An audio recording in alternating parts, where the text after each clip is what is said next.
Trusted healthcare choice for millions, real to real. Medicover Hospital, Secunderabad. Present సొసైటీకి చూసుకుంటే gaming అంటాము, gambling అంటాము, phone, social media అంటున్నాము, ఆ తర్వాత ఫుడ్ ఇంటేక్ కావచ్చు, మన లైఫ్ స్టైల్ కావచ్చు, ఇవన్నిటిని చూస్తే డ్రగ్స్ కంటే కూడా మోర్ డేంజరస్, ఆల్కహాల్ కంటే కూడా డేంజరస్ అంటాము. డెఫినెట్లీ డ్రగ్సే ఎక్కువ డేంజరస్. కానీ ఏంటంటే పాత రోజుల్లో ఇన్ఫెక్షన్స్ ఇవన్నీ ఏవో ఉండేవి, కానీ క్లీన్గా లేకపోవటం వల్ల, స్టెరిలైజేషన్ తెలియకపోవటం వల్ల ఉండేవి. ఈ రోజుల్లో మేము చూసిన రోగాలన్నీ ఫుడ్ ఇంటేక్ అనేది ఎలా తీసుకుంటున్నాం, ఎంత తీసుకుంటున్నాము, ఎప్పుడు తీసుకుంటున్నాం, ఇవన్నీ కూడా దాంట్లో ఆస్పెక్ట్సే కదా. ఈజీ, క్విక్, యాక్సెసిబుల్ ఫుడ్ ఏదైతే అది తీసుకుంటాము, వండుకునే టైం ఉండట్లేదు. అండ్ పాత రోజుల్లో ఆఫ్ కోర్స్ మెన్ సంపాదించే వాళ్ళు, ఆడవాళ్ళు. సో ఫుడ్ అడిక్షన్ అన్నారు కదా, ఫుడ్ అడిక్షన్ అనేది ఎలా అవుతుంది? ఎనీ అడిక్షన్ అవటానికి బ్రెయిన్లో కొన్ని ఏరియాస్ ఉంటాయి. మనకి నచ్చిన పని చేసినా, నచ్చిన ఫుడ్ తిన్నా, నచ్చిన మనుషుల్ని కలిసినా, కానీ ఆల్కహాల్ లేకుంటే డ్రగ్స్ వీటన్నిటికంటే డేంజరస్ గానే తయారవుతోంది కదా. ప్రతి ఒక్క ఫ్యామిలీలో ఒక అడిక్ట్ అయిన పేషెంట్ ఉంటారు. ఫుడ్ చూసుకుంటే నలుగురికి బీపీ ఉంటుంది, ముగ్గురికి షుగర్ ఉంటుంది, సగం మంది లావుగా ఉంటారు. ఆ ఒక్క అడిక్షన్తో పోల్చుకుంటే ఇక్కడ 10 మందిలో ఎవరు ఇన్ఫ్లుయెన్షియర్స్ అనేవాళ్ళు ఎవరు? మనం ఏది పడితే అది తీసుకొని వీడియో పెట్టేసి అక్కడ రీల్స్ చేసి చూపిస్తే మనం అందరం ఇన్ఫ్లుయెన్షియర్స్ అయిపోతామా? ఇన్ఫ్లుయెన్సెస్ అంటే it's actual profession, it's part of many businesses. For example ఇప్పుడు నేను ఇప్పుడు మనం అడిక్షన్ అంటే మనం ఊరికే తాగుతున్నామో, తింటున్నామో, డ్రగ్స్ ఇంకోటో అనే దాని మీద ఉంటుంది. బట్ ఫోన్ని చూడడం, సోషల్ మీడియాని ఎక్కువగా వాడడం కూడా అడిక్షనే అవుతుందా? అన్ని ఏజెస్ వాళ్ళు వేరే వేరే యూజెస్ కోసం వాడుతూ ఉంటారు. రిటైర్మెంట్ అయిపోయింది, ఇప్పుడు వాళ్ళకి ఒక రొటీన్ లేదు. ఇంతకుముందు ఈ టైం జాబ్కి వెళ్ళాలి, ఈ టైంకి రావాలని ఉండేది, వాళ్ళు ఈ టైంకి వండి పెట్టాలి, తినాలి అని ఉండేది. ఇప్పుడు అది లేకపోవటం వల్ల. నమస్తే, నేను Kavitha, welcome to I dream. Gaming and gambling addiction అనేది మామూలుగా కాదు, మనం మాట్లాడుకుంటున్నట్టుగా చాలా సింపుల్గా సాధారణంగా ఉంటుంది. అంటే దానికంటే కూడా డ్రగ్స్ కంటే కూడా మోర్ డేంజరస్ అనేటువంటి మాట. ఎట్ ద సేమ్ టైం మనం తీసుకునేటువంటి food, life style, phone, social media ఇవన్నీ కూడా డ్రగ్స్ కంటే డేంజరస్. నిజంగా అంత డేంజరసా? వాటి నుంచి బయటపడడానికి ఏం చేయాలి? ఎందుకని ఆ అడిక్షన్కి ఒక్కసారి అలవాటు పడిపోయిన తర్వాత బయటికి రావడం కష్టం అనేటువంటి మాటలు ఎందుకు చెప్తుంటారు? ఎస్, నా అంతటి నేను తగ్గించుకోగలను అనేటువంటి మాట ఒక సైకలాజికల్గా, మెంటల్గా ఫిక్స్ అయితే సరిపోతుందా? దానికి కూడా ట్రీట్మెంట్ తీసుకోవాల్సినటువంటి అవసరం ఉందా? బోల్డ్ అని విషయాలు ఉన్నాయి మాట్లాడుకోవడానికి. మనతో పాటుగా ఉన్నారు neuro psychiatrist doctor Charan. Hello doctor, నమస్తే. హలో అండి, నమస్తే. సో ఇప్పుడు మనం మాట్లాడుకుంటున్నట్టుగా ప్రజెంట్ సొసైటీకి చూసుకుంటే గేమింగ్ అంటాము, గ్యాంబ్లింగ్ అంటాము, ఫోను, సోషల్ మీడియా అంటున్నాము, ఆ తర్వాత ఫుడ్ ఇంటేక్ కావచ్చు, మన లైఫ్ స్టైల్ కావచ్చు, ఇవన్నిటిని చూస్తే డ్రగ్స్ కంటే కూడా మోర్ డేంజరస్, ఆల్కహాల్ కంటే కూడా డేంజరస్ అంటాము. సో ఆల్కహాల్, డ్రగ్స్ కొంచెం తక్కువ ఇంటెన్సిటీతో హార్మ్ఫుల్గా అనిపిస్తున్నాయా? అట్లా కాదండి, అంటే డెఫినెట్లీ డ్రగ్సే ఎక్కువ డేంజరస్. కానీ ఏంటంటే డ్రగ్స్ అందరూ తీసుకోరు కదా, ఫుడ్ అనేది అందరూ తీసుకుంటున్నారు. సో ఎక్కువ శాతం మంది ఎడిక్ట్ అవుతుంది ఫుడ్ కాబట్టి ఓవరాల్ అది కమ్యూనిటీ ప్రాబ్లం లాగా తయారవుతుంది. ఇప్పుడు అది ఆ విధంగా అది మోర్ డేంజరస్, కానీ డ్రగ్సే మోర్ మెజారిటీ పీపుల్ కదా. కరెక్ట్. ఎక్కువ ఇప్పుడు పాత రోజుల్లో ఇన్ఫెక్షన్స్ ఇవన్నీ ఏవో ఉండేవి, కానీ క్లీన్గా లేకపోవటం వల్ల, స్టెరిలైజేషన్ తెలియకపోవటం వల్ల ఉండేవి. ఈ రోజుల్లో మీరు చూసిన రోగాలన్నీ diabetes, hypertension, cardiac issues, strokes, cholesterol, ఇవే ఎక్కువగా చూస్తూ ఉంటాం మనం కదా. మానసికంగా చూస్తే డిప్రెషన్, యాంగ్జైటీ, ఇవన్నీ ఎక్కువగా చూస్తుంటాం. ఇవన్నీ life style diseases. Life style diseases అంటే మన లైఫ్ స్టైల్ బాగోపోవటం వల్ల వచ్చే డిసీజెస్. లైఫ్ స్టైల్ అంటే ప్రధానంగా మనం మాట్లాడుకునేవి 3. ఒకటి తిండి, నిద్ర, స్ట్రెస్. రైట్. సరిగ్గా మనం ఫుడ్ తీసుకోలేకపోయినా, నిద్ర సరిగ్గా పోకపోయినా, స్ట్రెస్ లెవెల్ సరిగ్గా మేనేజ్ చేసుకోలేకపోయినా వచ్చే కండిషన్స్ ఇవి. అఫ్కోర్స్ వీటన్నిటి జెనెటిక్ బేసిస్ కూడా ఉంది. మా పేరెంట్స్కి బీపీ ఉంటే నాకు బీపీ వచ్చే ఛాన్సెస్ ఉంటుంది. దానికి తోడు నేను ఇష్టం వచ్చిన ఫుడ్ తింటున్నాను, రైట్, సరిగ్గా జాగ్రత్త తీసుకోవట్లేదు. నా వర్క్ కూడా సెడెంటరీ వర్క్, అంటే నేను కూర్చొని చేసే పని మోస్ట్లీ ఇప్పుడు నేను చేస్తున్న పని, రైట్. పెద్ద ఫిజికల్ యాక్టివిటీ ఉండదు నాకు. ఉన్న టైంలో కూడా నేను కూర్చోడానికి ఇష్టపడుతూ ఉంటాను. వీటన్నిటి వల్ల మా పేరెంట్స్కి వచ్చి 60 ఏళ్ళకి వచ్చిన బీపీ నాకు 45 ఏళ్ళకే వస్తుంది. ఒక 48 ఏళ్ళకి కొలెస్ట్రాల్ వస్తుంది, 49 ఏళ్ళకి హార్ట్ అటాక్ వస్తుంది. పాత రోజుల్లో ఎవరో కొంతమందికి వచ్చేది ఇప్పుడు ఎక్కువ మందికి వస్తుంది. మీరు మా హాస్పిటల్కి వస్తే కార్డియాలజీ యూనిట్ల దగ్గర, షుగర్ డాక్టర్ల దగ్గర, సైకాట్రిస్టుల దగ్గర ఎంతమంది పేషెంట్లు ఎక్కువైపోతున్నారు. పాత రోజుల్లో అది ఉండేవి కాదు కదా, రైట్? సో ఆ విధంగా చూస్తే ఇది ఒక కమ్యూనిటీ ప్రాబ్లం అని చెప్పచ్చు. So community problem. మనం యాక్చువల్గా ఫుడ్ ఇంటేక్ అనేది ఎలా తీసుకుంటున్నాము, ఎంత తీసుకుంటున్నాము, ఎప్పుడు తీసుకుంటున్నాము, ఇవన్నీ కూడా దాంట్లో ఆస్పెక్ట్సే కదా. మనం వాటి మీద ఫోకస్ పెడుతున్నాము అసలు పెట్టట్లేదు. ఈ పరిగెత్తుకుని మనం పనులు చేసే రోజుల్లో మనకు ఫుడ్ దొరికింది తింటాము, ఈజీ క్విక్ యాక్సెసిబుల్ ఫుడ్ ఏదైతే అది తీసుకుంటాము, వండుకునే టైం ఉండట్లేదు. అండ్ పాత రోజుల్లో ఆఫ్ కోర్స్ మెన్ సంపాదించేవాళ్ళు, ఆడవాళ్ళు వండి పెట్టి ఇంటిని మేనేజ్ చేసేవాళ్ళు. ఇప్పుడు ఇద్దరు వర్క్ చేస్తున్నారు కాబట్టి ఇద్దరికి టైం ఉండట్లేదు. సో వాళ్ళ హెల్త్ వాళ్ళు చూసుకోలేకపోతున్నారు. అయితే బయట నుంచి ఆర్డర్ చేస్తారు, లేకపోతే ఒక మెయిడ్ నన్ను పెట్టుకొని వండించుకుంటారు. వాళ్ళు ఏంటంటే 3-4 పనులు చేస్తున్నారు కాబట్టి ఎక్కువ ఆయిల్ వేసేస్తే తొందరగా కుకింగ్ టైం కూడా తగ్గుతుంది కదా. సో వాళ్ళు తొందరగా పని చేసుకొని వెళ్ళిపోవచ్చు, వేరే ఇంటికి వెళ్ళి పని చేయొచ్చు. సో వాళ్ళంత క్వాలిటీగా చేయలేకపోతున్నారు. సో ఓవరాల్ ఫుడ్ వల్ల చాలా హెల్త్ ప్రాబ్లమ్స్ వస్తున్నాయి. అది ఒక్కటే కాదు, ఎడిక్షన్ కూడా. ఏంటంటే మూడ్ బాగోపోతే తింటాం, ఎమోషనల్ ఈటింగ్ అంటాం. మూడ్ బాగోపోతే తింటాం, మూడ్ బాగుంటే తింటాం. మనం ప్రతి ఒక్క మూమెంట్ని, ప్రతి ఒక్క ఎమోషన్ని ఫుడ్తో అసోసియేట్ చేసుకుంటున్నాము, రైట్? సో దానివల్ల ఎప్పుడు బాధగా ఉన్నా తింటాము, హ్యాపీగా ఉన్నా తింటాము. So true. దానివల్ల కూడా ఒబేసిటీ ఇవన్నీ ఎక్కువైపోతున్నాయి. సో ఫుడ్ అడిక్షన్ అన్నారు కదా, ఫుడ్ అడిక్షన్ అనేది ఎలా అవుతుంది? So basically food addiction, any addiction అవటానికి బ్రెయిన్లో కొన్ని ఏరియాస్ ఉంటాయి. మనకి నచ్చిన పని చేసినా, నచ్చిన ఫుడ్ తిన్నా, నచ్చిన మనుషుల్ని కలిసినా, కానీ నచ్చిన మూవీ చూసినా, పాట విన్నా డోపమైన్ అనే ఒక కెమికల్ సెక్రెట్ అవుతుంది. ఈ dopamine is a feel good hormone. అది నాకు సెక్రెట్ అయిన వెంటనే నాకు చాలా హ్యాపీగా అనిపిస్తుంది, ఐ ఫీల్ గుడ్. ఇప్పుడు నాకు ఈ మూవీకి వెళ్ళాలని ఉంది, ఎక్సైట్మెంట్, ఆ రష్ అంతా డోపమైన్ నుంచే వస్తుంది. అది నాకు ఒక రివార్డ్ ఇస్తుంది అనమాట, ఆ హ్యాపీనెస్ అనేది. ఇది ఈ అన్హెల్దీ ఫుడ్, డ్రగ్స్ ఇవన్నీ ఆ డోపమైన్ సిస్టమ్ని హైజాక్ చేసేస్తాయి. హైజాక్ అంటే ఏంటంటే ఇంత మోతాదులో సెక్రెట్ అవ్వాల్సిన డోపమైన్ని, ఫర్ ఎగ్జాంపుల్ నేను ఒక గంట ఎక్సర్సైజ్ చేసినప్పుడు నాకు ఇంత డోపమైన్ సెక్రెట్ అయింది, ఐఎమ్ ఫీలింగ్ గుడ్, లైట్గా ఫీల్ అవుతున్నాను, హ్యాపీగా ఉంది, నా స్కిన్ గ్లో అవుతుంది, ఎక్సర్సైజ్ చేశాను, ఒక సాటిస్ఫాక్షన్ ఉంది. అదే ఇంత బర్గర్ తింటే ఇంత సెక్రెట్ అవుతుంది డోపమైన్. సో అంత క్విక్ షార్ట్ లాస్టింగ్లో ఎక్కువ డోపమైన్ వస్తే you feel more happy, you feel more excited. So మీరు గంట హార్డ్ వర్క్ చేస్తే ఇంత డోపమైన్ ఇష్టపడతారా, 10 నిమిషాలు దొరికి ఇంత డోపమైన్ ఇష్టపడతారా? This is a quick fix. ఇప్పుడు నా మూడ్ బాగాలేదు, మేము పేషెంట్ చెప్తాం, మీ మూడ్ బాగాలేకపోతే go for a jog, go for a run, right? Endorphin secrete అవుతాయి, డోపమైన్ సెక్రెట్ అవుతుంది, మీ మూడ్ బాగుంటుంది అని చెప్తాం, రైట్? వాళ్ళు ఆ గంట మూడు బాగున్నప్పుడు గంట ఏం వర్క్ చేస్తాము, ఎదురుగా ఉన్న బర్గర్కి ఇంకేలో ఒక బర్గర్ తింటే నాకు ఆటోమేటిక్గా హ్యాపీగా ఉంటుందని చెప్పి ఇదే క్విక్ రిలీఫ్, ఇన్స్టెంట్ గ్రాటిఫికేషన్ కోసం వెళ్తూ ఉంటారు. దానివల్ల of course multiple diseases will follow you. So ఇంత సింపుల్గా అంటే మనకు ఫుడ్ ఎలా అడిక్షన్ అంటే మనం బాగా క్రేవింగ్స్ అనేవి ఉన్నాయి, లేకుంటే ఫుడ్ టేస్టీగా ఉంది దానికి మనం అడిక్ట్ అవుతాము అనుకుంటాం, కానీ మనకు ఆ ఫీల్ గుడ్ ఫ్యాక్టర్తో కూడా మనం అడిక్ట్ అవుతాము అంటే దానివల్లే అడిక్ట్ అవుతాం. సో ఇప్పుడు దీన్ని ఈ అడిక్షన్ ఆల్కహాల్ లేకుంటే డ్రగ్స్ వీటన్నిటికంటే డేంజరస్గానే తయారవుతోంది కదా. మనం ఇంతకుముందు చెప్పుకున్నట్టుగా మెజారిటీ పీపుల్ మీద ఎఫెక్ట్ చూపిస్తోంది ఇది.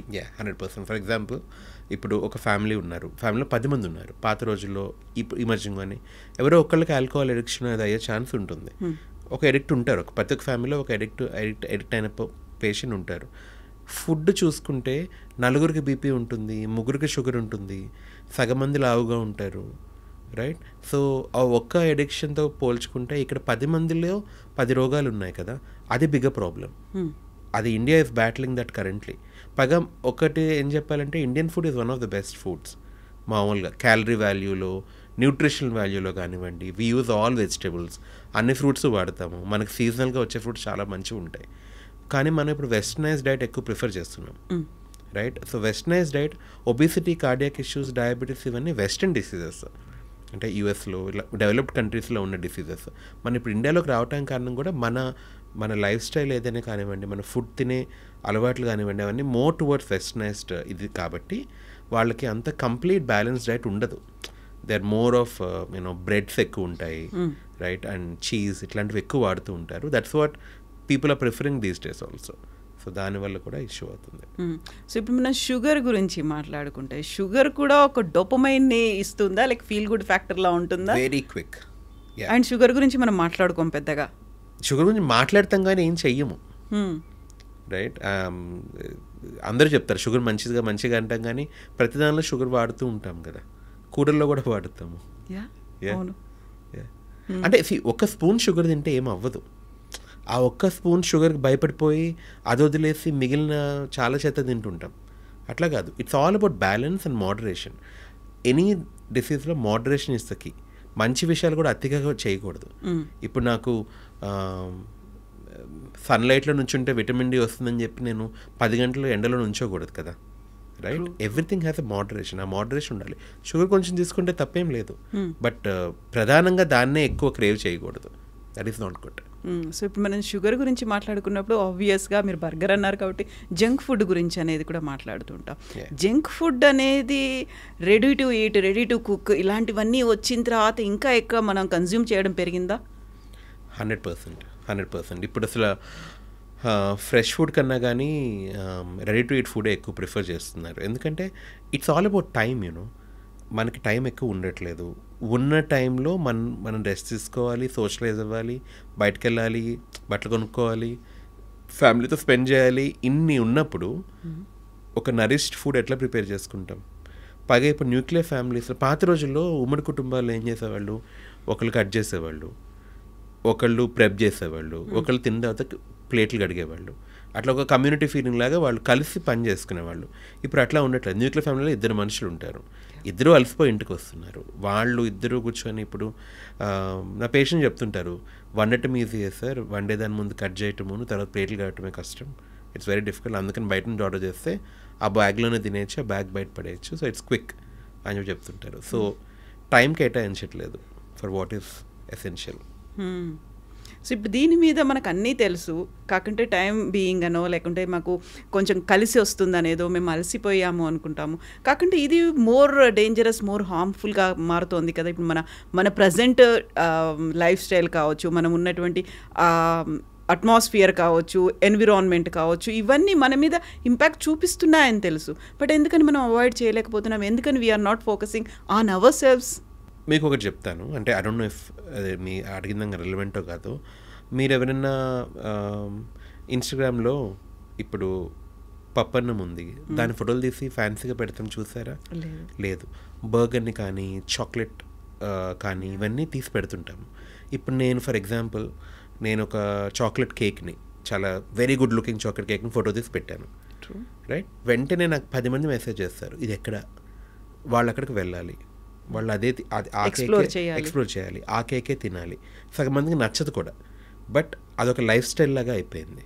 ఈ కెఫే కల్చర్, కాఫీ షాప్స్కి వెళ్ళటం. అక్కడ ఒక కాఫీ షాప్లో హెల్దీ ఫుడ్ ఏముంటుందండి? మోస్ట్లీ ఇట్ ఈస్ మైదాతో చేసిన baked items or desserts and coffee. ఈ 3 ఆర్ నాట్ హెల్దీ. అంటే డోంట్ గెట్ మీ రాంగ్, నాకు ఇష్టమే అవి, నేను ఇక్కడ ఏదో చెప్తున్నాను కాదు, but they are unhealthy for me also, right? ఈ 3 అన్హెల్దీయే. అండ్ ఈ 3 ఒక కాఫీ కల్చర్ ఏమైపోయిందంటే ఇప్పుడు అది వర్క్ కల్చర్గా మారింది. People work from coffee shops, they SIT in coffee shops for ఒక 4-5 గంటలు కూర్చుంటారు. అక్కడ మెల్లమెల్లగా ఒక 2-3 కప్స్ కాఫీ తాగుతారు. దెన్ వాళ్ళు లంచ్ కూడా న్యూట్రిషియస్ మీల్ ఏమి ఉండదు. క్విక్గా ఒక కీషో, ఒక శాండ్విచో, వాట్ ఎవర్ అది దొరికింది తీసుకుని తింటుంటారు. దాని తర్వాత దే విల్ హ్యావ్ టైర్డ్ అయిపోతారు వర్క్ చేసి, లేకపోతే ఇరిటేట్ అవుతారు, వర్క్లో జరిగింది రావట్లేదు output. Then they order 1 dessert, right? This is the usual urban culture if you ask me. అదే అవుతుంది. ఇది మెల్లమెల్లగా టౌన్స్కి కూడా పాకుతుంది. ఇప్పుడు టౌన్స్లో కూడా బర్గర్ జాయింట్స్ వస్తున్నాయి. అది వాళ్ళు డెవలప్మెంట్లో చూస్తున్నారు. మా డెవలప్ అయిపోతుంది, మా ఖమ్మం డెవలప్ అవుతుంది, కరీంనగర్ డెవలప్ అవుతుంది అని చెప్తుంటారు. మాకు బర్గర్ కింగ్ ఉంది, కేఎఫ్సీ ఉంది అని చెప్తూ ఉంటారు. సో వాళ్ళు కూడా మెల్లమెల్లగా వాటికి అలవాటు పడుతున్నారు. యంగ్ పీపులే కాదు, ఈవెన్ మన పేరెంట్స్ వీళ్ళు కూడా they are slowly moving towards it. So overall as a community we moving towards diseases. అందుకనే హాస్పిటల్లో ఎక్కువ కడుతున్నారు కూడా. ఇప్పుడు మీరు చెప్పినట్టుగా కాఫీ షాప్స్ అవన్నీ అంటే వర్క్ ప్లేస్ అనేది అక్కడ పెడుతున్నారు. They are providing that wifi అనేది ఉంటుంది. You can sit there any hours and ఎన్ని గంటలైనా అక్కడ కూర్చోవచ్చు అనుకున్నప్పుడు వీ ఫీల్ లైక్ అది కొంచెం కంఫర్టబుల్గా ఉంది కదా, మనం కూర్చొని హ్యాపీగా మాట్లాడుకోవచ్చు కదా అనుకుంటాం. బట్ ఆ టైంలో ఉండేటువంటి క్రేవింగ్స్ కావచ్చు, ఆ టైంలో ఉండేటువంటి అట్రాక్షన్స్ కావచ్చు, ఆ ఫ్లేవర్స్ కావచ్చు, మనం ఎంత అడిక్ట్ అవుతున్నాం అనేది మర్చిపోతాం కదా. ఫస్ట్ ప్రయారిటీ అంతా మనం వర్క్కి ఇస్తున్నాము, అక్కడ ఫ్రీ ప్లేస్ అనేది ఉంది, బాగుంది అక్కడ, చాలా పీస్ఫుల్గా కూర్చోవచ్చు అనుకుంటాము. దీన్ని ఓవర్కమ్ అవ్వాలంటే ఏం చేయొచ్చు? నేను నా పేషెంట్స్ చెప్పేది 2 విషయాలండి. టీవీ చూస్తూ తినొద్దు, వర్క్ చేస్తూ తినొద్దు. రైట్? కబుర్లు చెప్తూ తినండి, వాట్ ఎవర్, అవన్నీ చేయండి, ఇట్స్ ఓకే. టీవీ వర్క్తో పాటు తినొద్దు. ఎంత తింటున్నామో ఏం తింటున్నామో తెలియదు. పైగా మనం ఇప్పుడు నేను ఫుడ్ తింటున్నాను, నాకు చాలు అని ఎప్పుడు అనిపిస్తుంది? దాని ఇంగ్లీష్లో సెటైటీ అంటాం. సెటైటీ అంటే అదే కడుపు నిండిపోయింది అనే ఫీలింగ్ ఎక్కడి నుంచి వస్తుంది? బ్రెయిన్లో హైపోథాలమస్ అనే ఒక ఏరియా నుంచి వస్తుంది. ఆకలి వేసిన అక్కడి నుంచే వస్తుంది, చాలు అనే ఫీలింగ్ కూడా అక్కడి నుంచి వస్తుంది, ఇక్కడ నుంచి రాదు. Brain controls everything. నేను నా ఫోకస్ మొత్తం నేను వర్క్ మీద పెట్టా. నేను వర్క్ చేస్తున్నాను, మెయిల్స్ చేస్తున్నాను, ప్రాజెక్ట్ డెవలప్ చేస్తున్నాను. నా బ్లడ్ ఫ్లో అంతా ఆ అటెన్షన్ అనే ఏరియాకి డైవర్ట్ అయింది. నేను సైన్ తింటున్నాను. సో హైపోథాలమస్ సిగ్నల్ ఇచ్చినా కానీ నాకు అది అందదు. నాకు ఇంకా ఆకలేస్తుందేమో అని చెప్పి గెట్ మీ 1 more దిస్ అని చెప్పి ఆర్డర్ చేసి తింటూ ఉంటా. సో సెటైటీ అనేది మనకి తెలియదు, కడుపు నిండిందనే ఫీలింగ్ రాదు మనకి. సో అందుకని same with that watching TV also.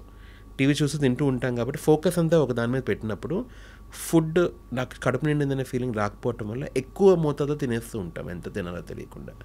అదొకటి. ప్లస్ ఫుడ్ తినేప్పుడు మైండ్ఫుల్ ఈటింగ్ అని చెప్తాం. మైండ్ఫుల్ ఈటింగ్ అంటే ఆ ఫుడ్ టెక్స్చర్ ఏంటి, స్మెల్ ఏంటి, టేస్ట్ ఏంటి, ఫీల్ అవుతాం. You have to enjoy it. It stimulates all your senses కదా. ఫుడ్ని చూస్తాం కాబట్టి విజన్ స్టిమ్యులేట్ అవుతుంది. మంచి colourful nice vegetable curry, right? You hold it with your hand, touch stimulate అవుతుంది. You smell it, you taste it, right? So true. All of it, that sensory experience అనేది లేదు. We're just eating. ఆకలి వేస్తుందేమో అని తింటాము, ఆకలి ఎప్పుడు అయిపోతుందో తెలియకుండా తింటున్నాం. So that's a big problem. So never watch TV and eat, never work and eat. పైగా వర్క్ చేసే వాళ్ళకి ఒక అరగంట తినడానికి పెట్టుకోలేకపోతే ఎట్లా? ఇప్పుడు మాకు డాక్టర్ల కంటే తప్పదు, లంచ్ బ్రేక్ అనేది ఉండదు. ఇంకా that's a different lifestyle అనుకోండి. బట్ డాక్టర్స్ కొంతమందే కదా సొసైటీలో ఉంది. What about other people? Lunch బ్రేక్ని ఎందుకు యూటిలైజ్ చేసుకోలేకపోతున్నారు? చాలామంది నా పేషెంట్స్ లంచ్ బ్రేక్లో they go for smoke. Work చేస్తూ తినేస్తారు ఫాస్ట్గా. లంచ్ బ్రేక్లో they will go for a smoke or they will go for a dessert. They do that. మళ్ళీ మనం పెట్టుకునే పేరు ఒక క్రేవింగ్స్ ఉన్నాయి అనేది. సో ఆ ఫుడ్ చూడగానేనో, లేకపోతే నాకు ఏదో కొంచెం మూడ్ బాగాలేదో, లేకపోతే లైక్ సడన్గా థాట్ వచ్చింది నేను అది కావాలి తినేసేయాలి, అప్పటికప్పుడు మనం ఆర్డర్ పెట్టుకుంటాము. ఈ క్రేవింగ్స్ అనేది ఎందుకు వస్తూ ఉంటాయి? అగైన్ మన బ్రెయిన్ లార్జ్లీ గ్లూకోజ్ మీద డిపెండ్ అయి ఉంటుంది. ప్రోటీన్, ఫ్యాట్ ఇవి తీసుకోదు మన brain. Glucose gives a sudden kick. ఇప్పుడు సడన్గా నాకు ఇప్పుడు కళ్ళు తిరుగుతుంది అనుకోండి, ఏమి ఇస్తాం? బుగ్గని చాక్లెట్ పెడతాం, ఎగ్ ఇవ్వం కదా, ఎందుకంటే వెంటనే స్పైక్ అవుతుంది, బెటర్గా ఉంటుంది కాబట్టి. So it's a quick fix. And అదొకటే కాదు, మనం సోషల్ మీడియాలో కానివ్వండి, మూవీస్లో కూడా బ్రేకప్ అయింది అనుకోండి, what is a girl eating? A bowl of tub of ice cream. Yep. Or like a nice chocolate. They are not eating healthy salad, breakup, get out, getting every tinatla. True. So choosnappudu you think that, oh, maybe that helps me get over the breakup. Yeah. Maybe I'll feel good, and they will feel good. And eventually they'll keep getting hooked on to sugar. Sugar is very, very addictive, andi. Highly addictive. Yeah. So ఇప్పుడు same thing with ఇప్పుడు మనం social media గురించి మాట్లాడుకున్నాం. చేతిలో phone ఉందా, social media ఉందా, ఎక్కడికి వెళ్ళినా సెల్ఫీస్ తీసుకోవాలి, అక్కడ వీడియోస్ తీసుకోవాలి. ఇంతకుముందు టిక్ టాక్స్ అని ఉండేది, బట్ ఇప్పుడు రీల్స్ అయ్యాయి. ఇవన్నీ తీసుకోవాలి, ఎక్కడున్నాము అనేది ఒక స్టేటస్ సింబల్. లైక్ ఇంతమంది ఫాలోవర్స్ ఉన్నారా, ఇంతమంది సబ్స్క్రైబర్స్ ఉన్నారా, అది చూపించుకోకపోతే లైక్ అంటే దే ఆర్ నాట్ అండి ఓల్డ్ స్కూల్ అనేది, ఇప్పటి తరం కాదు, వీళ్ళు మన జనరేషన్ కాదు అనే ఒక ఫీల్. దాన్ని కూడా అడిక్షన్ అనొచ్చు కదా? Definitely. Anything that is quick gratification, వెంటనే నాకు ఆ రష్ వస్తుంది, ఐమ్ ఫీలింగ్ హ్యాపీ, దానికోసం నేనేం కష్టపడట్లా, ఏం చేయట్లేదు, అది that is addictive. Anything it could be. And addiction also runs in genes. మనం దాని గురించి మళ్ళీ మాట్లాడుకుందాం. సో ఇప్పుడు మనం సోషల్ మీడియా ఇవ్వనుకున్నప్పుడు ఐ రిమెంబర్ ఏ కేస్, నోయిడాలో ఒక ఇన్ఫ్లుయెన్షియర్, నాకు ఒక 1 million ఫాలోవర్స్ ఉండాలి, మెల్లిమెల్లిగా కంటెంట్ తను ప్రొడ్యూస్ చేయడం తగ్గిపోయింది, 1 million ఫాలోవర్ కంటే తగ్గుతూ వచ్చింది, కాబట్టి షీ కమిటెడ్ సూసైడ్. సో అంతలా ఎందుకని తీసుకుంటున్నాము? మనకి ఇన్ఫ్లుయెన్షియర్ అనేది ఒకటి పెట్టేసాము. ఎవరు ఇన్ఫ్లుయెన్షియర్స్ అనేవాళ్ళు ఎవరు? మనం ఏది పడితే అది తీసుకొని వీడియో పెట్టేసి అక్కడ రీల్స్ చేసి చూపిస్తే మనం అందరం ఇన్ఫ్లుయెన్షియర్స్ అయిపోతామా? ఇన్ఫ్లుయెన్సెస్ అంటే it's actual profession, it's part of many businesses. For example, ఇప్పుడు నేను ఒక జ్యువెలరీ స్టోర్ ఓపెన్ చేశాను. ఎక్కడ ఓపెన్ చేశాను? నాకు ఒక డాక్టర్ని, నాకు ఎలా తెలుస్తుంది? ఇప్పుడు Banjara hills jewellery store open చేశారు, వాళ్ళ డిజైన్స్ బాగున్నాయి అని నాకు ఎలా తెలుస్తుంది? పాత రోజుల్లో అయితే 10 మంది చెప్పేవాళ్ళు, ఇప్పుడు వర్డ్ ఆఫ్ మౌత్ అనేది పోయింది. Everything is through Instagram. ఒక ఇన్ఫ్లుయెన్సర్ని వాళ్ళు పిలిచి వాళ్ళ ఒక వీడియో షూట్ చేసి అది ఇన్స్టాగ్రామ్లో పెడితే నాకు ఆటోమేటిక్గా స్క్రోల్ అవుతుంది. స్క్రోల్ అయినప్పుడు దిస్ ఈస్ గుడ్ అని చెప్పి నేను వెళ్తాను. సో వాళ్ళు బిజినెస్కి ఎసెన్షియల్ పీపుల్, వాళ్ళు మార్కెటింగ్ ఇన్ఫ్లుయెన్సర్స్ అవన్నీ, అది ఓకే. కానీ ఇప్పుడు అన్ఫార్చునేట్లీ ఏమవుతుందంటే డబ్బులు ఈజీగా వచ్చేస్తున్నాయి. ఒక రీల్కే ఇంత డబ్బులు వస్తున్నాయి, ఇన్ని లైక్స్కి ఇంత డబ్బులు వస్తున్నాయి, మేబీ వస్తాయేమో అని చెప్పి చాలామంది స్కూల్ డ్రాప్అవుట్స్ అవుతున్నారు. రీసెంట్గా నేను ఒక న్యూస్ పేపర్ ఆర్టికల్ కూడా ఇచ్చాను దీని గురించే. ఎంతమంది స్కూల్ డ్రాప్ అవుతున్నారు. ఇట్స్ నాట్ జస్ట్ అన్ని ఫినాన్షియల్ కేటగిరీస్లో వాళ్ళ గురించి మాట్లాడుతున్నాను, ఒక్క కేటగిరీ కాదు. మిడిల్ క్లాస్ ఫ్యామిలీ నుంచి కానివ్వండి, లోవర్ మిడిల్ క్లాస్ కానివ్వండి, హయ్యర్ సోషల్ ఎకనామిక్ స్టేట్, అన్ని చోట్ల నుంచి నేను ఇప్పుడు చదివి ఇంత చేసి నాకు ఎంత వస్తుంది, మహా అయితే నెలకు 1 లక్ష వస్తుంది, బాగా వస్తే అది కూడా mostly 50,000. Most of the India makes 50,000 per month అనుకుందాం, రైట్. నేను ఒక 1-2 బ్రాండ్ డీల్స్ చేసుకుంటే మంత్కి నాకు 50,000 వచ్చేస్తుంది. దానికోసం నేను పెద్ద ఇన్వెస్ట్ చేసేది కూడా ఏమీ లేదు, రైట్. ఇంకా దాని నుంచి నేను యూట్యూబ్కి వెళ్తే నాకు ఇంకా డబ్బులు వస్తాయి, విచ్ ఈస్ ఫైన్. కానీ ఆ మానిటైజ్ చేసుకునే తెలివి ఎక్కడ ఉంటుంది ఒక 10th క్లాస్ అబ్బాయికి? ఆ బిజినెస్ గైడెన్స్ ఎక్కడ ఉంటుంది? తప్పేం లేదు to monetize through these things, but basic education drop out చేసి చేయటం ఈజ్ నాట్ కరెక్ట్. ఇప్పుడు మనం అడిక్షన్ అంటే మనం ఊరికే తాగుతున్నామో, తింటున్నామో, డ్రగ్సో ఇంకోటో అనే దాని మీద ఉంటుంది. బట్ ఫోన్ని చూడడం, సోషల్ మీడియాని ఎక్కువగా వాడడం కూడా అడిక్షనే అవుతుందా? దాన్ని మనం సీక్రెట్గా హైడ్ చేస్తున్నామా, తెలియనట్టు వదిలేస్తున్నామా? Social media addiction is the biggest addiction ఇప్పుడు. ఎందుకంటే అన్ని ఏజెస్ వాళ్ళు వేరే వేరే యూఎస్ కోసం వాడుతూ ఉంటారు, రైట్. ఇప్పుడు పెద్దవాళ్ళు కూడా, వాళ్ళకి అంటే రిటైర్మెంట్ అయిపోయింది, ఇప్పుడు వాళ్ళకి ఒక రొటీన్ లేదు. ఇంతకుముందు ఈ టైంకి జాబ్కి వెళ్ళాలి, ఈ టైంకి రావాలని ఉండేది, వాళ్ళు ఈ టైంకి వండి పెట్టాలి, తినాలి అని ఉండేది. ఇప్పుడు అది లేకపోవటం వల్ల స్క్రోల్ చేస్తూ కూర్చుంటున్నారు. అండ్ ఇప్పుడు మనకి అటెన్షన్ స్పాన్ ఒకటి ఉంటుంది కదండి, బ్రెయిన్కి అటెన్షన్ స్పాన్. పాత రోజుల్లో మన స్కూల్లో క్లాసెస్ ఎంత డ్యూరేషన్ ఉండేవి? గంట కదా, గంట చక్కగా వినేవాళ్ళం. ఓకే, 40 నిమిషాలు వినేవాళ్ళం, 20 నిమిషాలు కొంచెం విసుకొచ్చేది. బ్రెయిన్ 25 to 45 minutes వినగలుగుతుంది, రైట్. ఇప్పుడు 30 secondsకి వచ్చేస్తుంది అది. 30 seconds. ఇప్పుడు చూడండి, నేను ఒక 30 seconds రీల్ చేసి ఈ ఇన్ఫర్మేషన్ ఇవ్వగలిగాను అంటే ఎక్కువ మంది కన్స్యూమ్ చేస్తారు. ఓవర్ 30 minutes, నేను 30 minutes మాట్లాడానుకోండి, 5-10 నిమిషాల తర్వాత ఒక్క 1 minute వాళ్ళకి బోర్ కొట్టినా దే విల్ టర్న్ ఆఫ్. చూడు, 30 seconds అయితే ఇట్స్ క్విక్. ఈవెన్చువలీ వాళ్ళవి పిట్ట బ్రెయిన్స్ అంటారు కదా, అట్లా అయిపోతున్నాయి. కొంచెం మాత్రమే ఫోకస్ చేయగలుగుతున్నారు. గ్రాస్పింగ్ కూడా ఉండట్లేదు, అది గుర్తుండట్లేదు. ఇప్పుడు మనం చెప్పిన వాళ్ళు గుర్తుపెట్టుకోవాలి కదా, వినటం ఒకటి, అది memory, short term memory long term మెమరీగా ట్రాన్స్లేట్ అవ్వాలి కదా, అది ఉండట్లేదు. అందుకని చాలామంది చదువుతున్నారు కానీ ఊరికే మర్చిపోవటం. నాకు వస్తూ ఉంటారు స్కూల్ పిల్లలు, చిన్న పిల్లలు కూడా నాకేం గుర్తుండట్లేదు అని. గుర్తుండట్లేదు అనేది పాత రోజుల్లో 65 ఏళ్ళకి 70 ఏళ్ళకి వచ్చేది, ఇప్పుడు 15 ఏళ్ళకి 14 ఏళ్ళకే వస్తున్నారు. నాకు ఏం గుర్తుండట్లేదు, ఏం చదివినా గుర్తుండట్లేదు, అసలు బుక్ ఓపెన్ చేయలేకపోతున్నాను. ద సేమ్ థింగ్ కంప్యూటర్లో దే ఆర్ లిటిల్ బెటర్ పుస్తకాల కన్నా కానీ. సో అట్లా మారిపోతుంది. ఎస్పెషల్లీ కోవిడ్ తర్వాత అన్ని స్కూల్స్ కూడా అప్పుడు ట్రైనింగ్ క్లాసెస్ అన్నీ, I think that's a bad move అనిపిస్తుంది నాకు. దానివల్ల లేకపోతే పిల్లలన్నా సేవ్ అయ్యేవాళ్ళు, ఇప్పుడు అది కూడా లేకుండా అయిపోయింది. సో మీరు ఇప్పుడు అన్నారు గుర్తుండట్లేదు అనేది, అది న్యూరలాజికల్గా వచ్చేటువంటి కండిషన్, యాక్చువల్గా మర్చిపోతాం అనుకునేది. బట్ ఇప్పుడు సోషల్ మీడియా ఫోన్ల రూపంలో వచ్చింది అంటే వేర్ ఆర్ వి హెడ్డింగ్ అనేది వస్తుంది కదా, మనం ఎక్కడికి వెళ్తున్నాము, ఏం జరుగుతోంది అనేది. అబ్సల్యూట్లీ. సో ఇప్పుడు మనకి స్క్రోలింగ్ అన్నారు, నాకు నచ్చలేదు, ఇమ్మీడియట్గా మార్చేసుకోవాలి. నేను క్లాస్ రూమ్లో కూర్చొని నేను వినాలి, అబ్బా గంట సేపు కూర్చోవాలా, ఇంతసేపా, దీన్ని స్విచ్ అవుట్ చేసేస్తే బాగుండేది, దీన్ని మార్చేస్తే బాగుండేది. ఆ ఫీల్ వచ్చిన తర్వాత మనం ఎలా ఫోకస్ పెడతాం, ఎలా చదువుకుంటాం. నాట్ ఓన్లీ పిల్లల గురించి కాదు, ఎవరైనా పర్లేదు అలా కూర్చున్నాము అంటే. అబ్సల్యూట్లీ. ఇన్ఫ్యాక్ట్ యాక్చువల్లీ మీరు ఇప్పుడు అంటే గుర్తొచ్చింది, ఒక బాబు వచ్చాడు ఇవాళ, I think 12 years or something, 12 or 13 years. స్కూల్కి వెళ్ళట్లేదు, నేను క్లాసెస్కి వెళ్ళను, నాకు అక్కర్లేదు, నేను ఎగ్జామ్ డైరెక్ట్గా రాస్తా అని చెప్తున్నాడు. పేరెంట్స్ నా దగ్గర తీసుకొచ్చారు, కౌన్సిలింగ్ చేయండి అని చెప్పి. నేను ఫస్ట్ అబ్బాయితో సింపుల్ క్వశ్చన్ అడిగాను, ఎందుకు వెళ్ళాలనుకోవట్లేదు. అబ్బాయి నేను చాలా ఇంటెలిజెంట్గా క్వశ్చన్ అడిగాడు, సార్ సోషల్ మీడియాలో మీరు ఛత్రపతి శివాజీ గురించి చదివారు కదా, ఒక చాప్టర్ ఉంది కదా అంటే, ఎస్ అన్నాను. అది మీకు ఒక డాక్టర్గా ఎలా ఉపయోగపడుతుంది ఇవాళ అని అడుగుతున్నాడు, రైట్. సో అంటే మనం పాత రోజుల్లో నేను అబ్బాయికి చాలా తెలివిగా ఆన్సర్ చెప్పాను. నేను అప్పుడు డాక్టర్ అవుతాను నాకు తెలియదు కదా. వాట్ ఇఫ్ నేను I become a social teacher? అవును కదా. What if I become a historian? అది హెల్ప్ అయ్యేది కదా. నేను అబ్బాయికి చెప్పాను, ఎడ్యుకేషన్ అనేది బ్రాడ్గా బేసిక్స్ మనకు నేర్పిస్తారు, తర్వాత మన ఇంట్రెస్ట్ ప్రకారం we branch out. It is built in a beautiful way, right అని చెప్తే then he understood little bit. But still వాళ్ళ థాట్ ప్రాసెస్ ఎలా, ఈ క్వశ్చన్ మనం ఎప్పుడు చేసాం మా స్కూల్స్లో, I never thought of it. నాకు ఇది ఎందుకు పనికి వస్తుందని ఎప్పుడు నేను ఆలోచించలేదు. ఎగ్జాక్ట్లీ. ఈ మధ్య కాలంలో సోషల్ మీడియాలో వస్తున్నటువంటి మీమ్స్ ఉంటాయి చూడండి. ఒక్క టీచర్ అన్ని సబ్జెక్ట్స్ చెప్పలేదు, బట్ ఒక్క స్టూడెంట్ మాత్రం అన్ని సబ్జెక్టులు రాయాలి అనేది.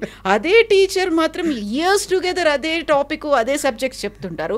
మేము మాత్రం every year different subjects different classes నేర్చుకోవాలి. అంటే దీన్ని చూస్తే అప్పటికప్పుడు సరే ఓకేలే చాలా జోవియల్గా అప్పటికప్పుడు నవ్వుకోవడానికి పనికొస్తాయేమో, కానీ ఇవన్నీ కూడా మనల్ని ఎలా స్పాయిల్ చేస్తున్నాయి. మనం ఎడ్యుకేషన్ సిస్టమే కావచ్చు, చుట్టూ ఉన్నటువంటి ఎకో సిస్టమ్ని, వీటన్నిటిని స్పాయిల్ చేస్తున్నాయి కదా. ఇప్పుడు ఎక్కువగా మనం ట్రోల్స్ మీమ్స్ వాటిని చూసి ఎంజాయ్ చేయొచ్చు అనుకుంటాం, బట్ అవి మన వెనకాల పడుతున్నాయి.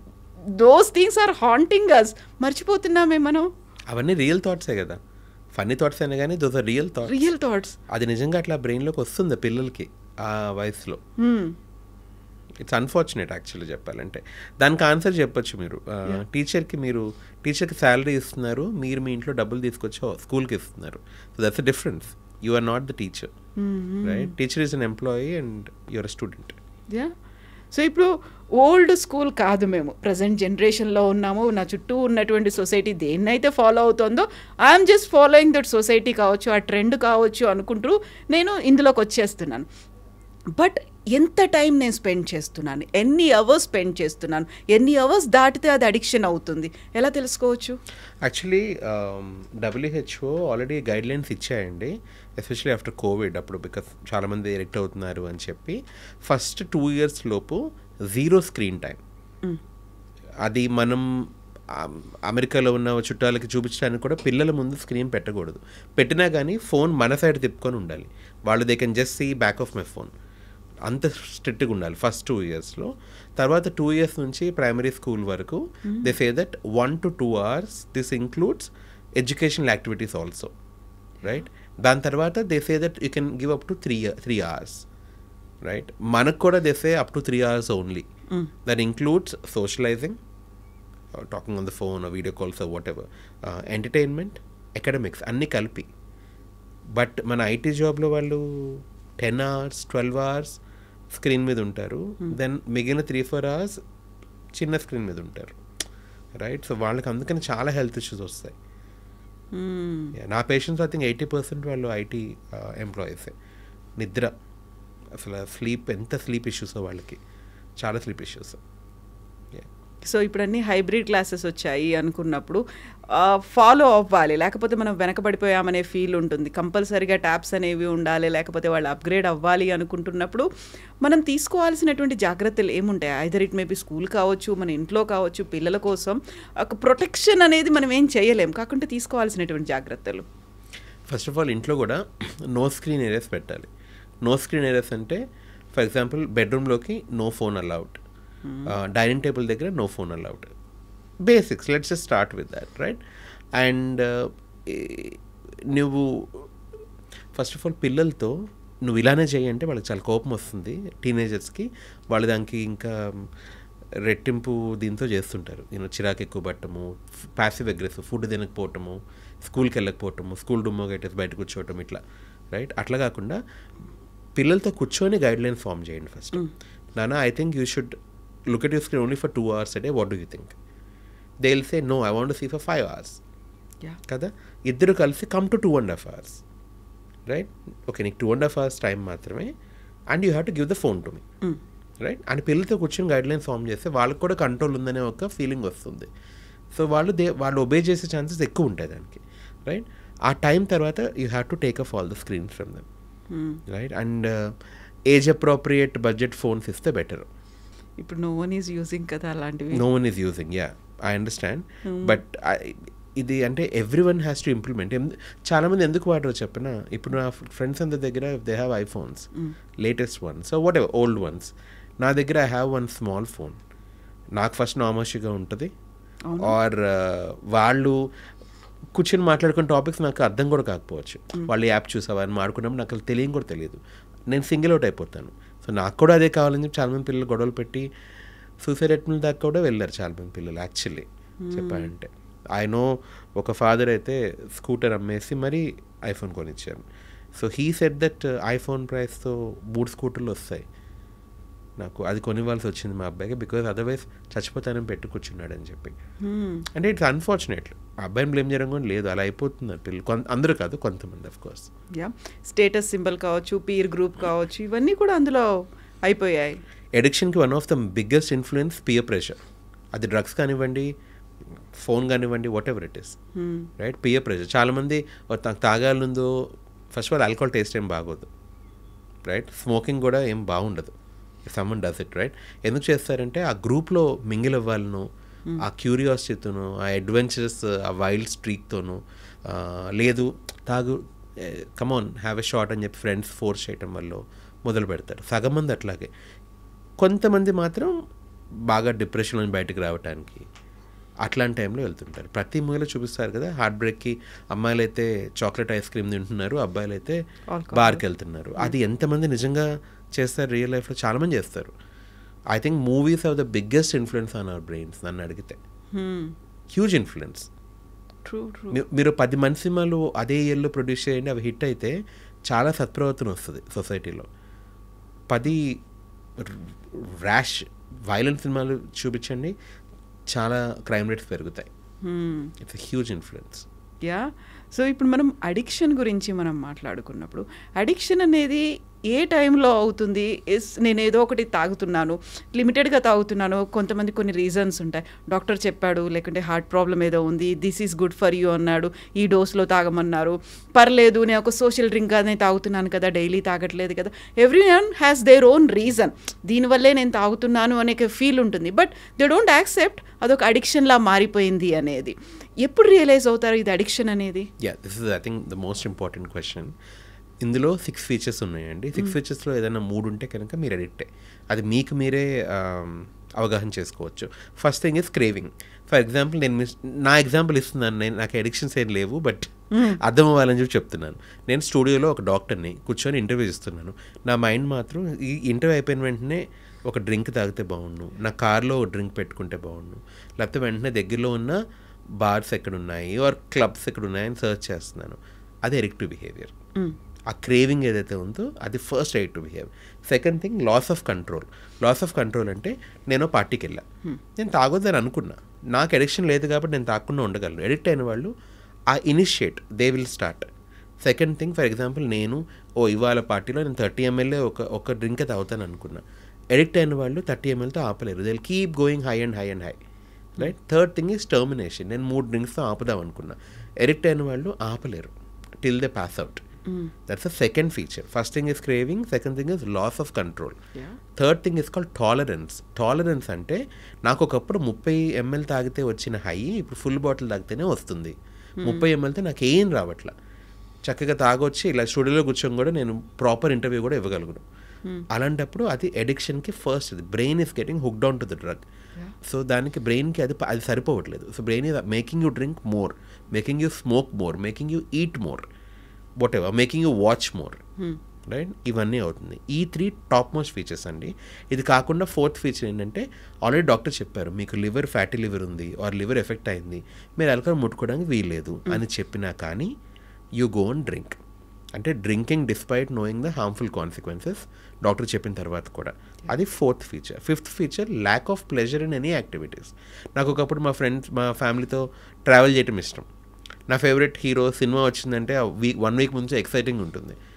నా ఫేవరెట్ హీరో మూవీ రేపు వస్తున్నా కానీ నేను రేపు పొద్దున్న బార్కి వెళ్ళటానికే ఇష్టపడతాను, మూవీకి వెళ్ళటానికి కాదు. నాకు దేనిలో ప్లెజర్ లేదు, ఫ్యామిలీలో లేదు, పిల్లలతో లేదు, జాబ్లో లేదు, మనీతో లేదు, దేంతో లేదు, ట్రావెల్తో లేదు, దేంతో లేదు. ఓన్లీ ఆల్కహాల్ తాగినప్పుడు మాత్రమే నాకు ఒక ప్లెజర్ అనేది దొరుకుతుంది, right? That is another most important feature. And another thing is something with the social psychological ఇది. సో ఇవన్నీ ఉంటే దాని అర్థం, ఇవన్నీ అంటే అన్నీ కూడా ఉండకల, ఇందులో 3 ఉంటే మీరు అడిక్ట్ అయినట్టే. ఇప్పుడు అడిక్ట్ అయిపోయారు, ప్రతిసారి ఒక new year resolution. Sorry the another important feature, withdrawal symptoms. నేను ఎలా మర్చిపోయాను నాకు తెలియట్లా. విత్డ్రావల్ ఇది లేనప్పుడు నా బాడీ నెగిటివ్గా రియాక్ట్ అవుతుంది. నేను ఆల్కహాల్ తాగడం ఆపేస్తాను, నాకు నిద్ర పట్టట్లా, హ్యాండ్స్ బాగా షివర్ అవుతున్నాయి, నా బాడీ నా కంట్రోల్లో లేదు. ఇప్పుడు నేను నా హ్యాండ్ షివరింగ్ ఆపుదామని చెప్పి నేను మళ్ళీ ఆల్కహాల్ తాగుతున్నాను, తాగాలని లేకపోయినా కానీ. ఆ విత్డ్రావల్ అనేది ఇంపార్టెంట్. సేమ్ థింగ్ మీరు అన్నారు కదా, సోషల్ మీడియా ఇన్ఫ్లుయెన్సర్ ఎవరో ఇన్ని లైక్స్ వచ్చాయి, సడన్గా లైక్స్ రాకపోతే సూసైడ్ చేస్తున్నారని చెప్పి వాళ్ళకి లైక్స్ వచ్చినంతసేపు హై ఉంది కదా, సడన్గా లైక్స్ ఆగిపోగానే విత్డ్రావల్లోకి వెళ్ళిపోయారు వాళ్ళు. సో దే హ్యావ్ ఆ హై కాస్త లో అయిపోయింది, డిప్రెస్ అయిపోయారు, సెల్ఫ్ వర్త్ లేదు, నేనంటే ఎవరికి ఇష్టం లేదు, నేను ఒక నెగిటివ్ ధోరణిలోకి వెళ్ళి సూసైడ్ చేసుకోవటం.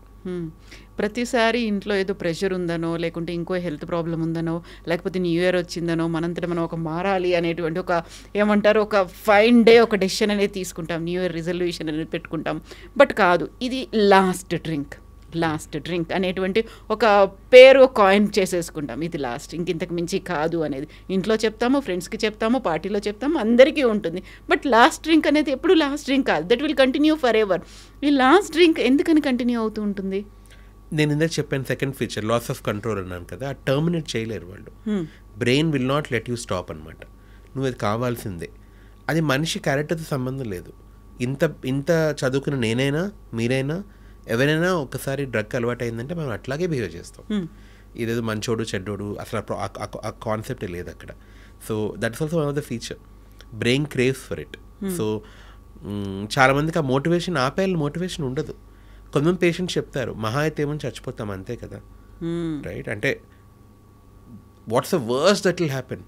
డెత్తే కదా, ఇంకేమవుతుంది డాక్టర్, ఇట్స్ ఓకే. ఏం చేయని వాళ్ళు కూడా అంత మంచిగా ఉన్న వాళ్ళు కూడా చచ్చిపోతున్నారు, నేను నా లైఫ్లో ఎక్స్ప్రెషన్ బతికి చచ్చిపోతాను, ఇట్స్ ఓకే అని చెప్పి చెప్తుంటారు. వాళ్ళ థింకింగ్ కానివ్వండి, బిహేవియర్ కానివ్వండి, వాళ్ళ ర్యాషనలైజ్ హౌ దే ర్యాషనలైజ్ థింగ్స్ అవన్నీ మారిపోతూ ఉంటాయి. సో ఇప్పుడు ఈ టైంలోనే వాళ్ళకి కావాల్సినటువంటి ఒక ప్రాపర్ గైడ్లైన్సా, లేకపోతే ఏమంటారు దానికి కౌన్సిలింగ్ అనేది, ఇవన్నిటితో పాటుగా వాళ్ళంతటా వాళ్ళు కూడా సెల్ఫ్ రిస్ట్రైన్ అంటాము, మెంటల్గా ఉండాలా, సైకలాజికల్గా వాళ్ళు తీసుకోవాలా, ఎలాంటి ఆలోచనతో ఒక స్టబ్బన్గా నో ఐఎమ్ నాట్ టేకింగ్ అనేది ఎప్పుడు తీసుకుంటారు వాళ్ళు? మోటివేషన్ ఉన్నప్పుడు మేము ఫస్ట్ వచ్చిన పేషెంట్స్కి మోటివేషన్ అసెస్ చేస్తాం.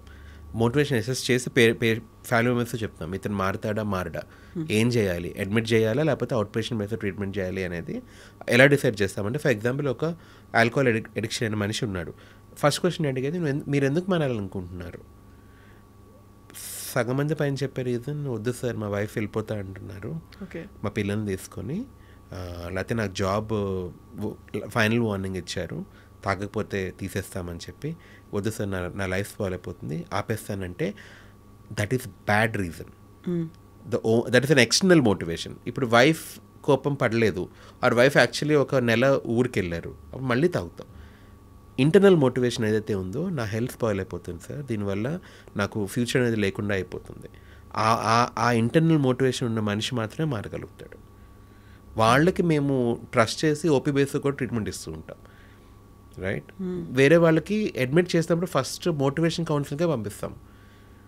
అంటే సింపుల్ థింగ్, వాళ్ళని ఒక చిన్న టేబుల్ గేమ్ అని చెప్తాం.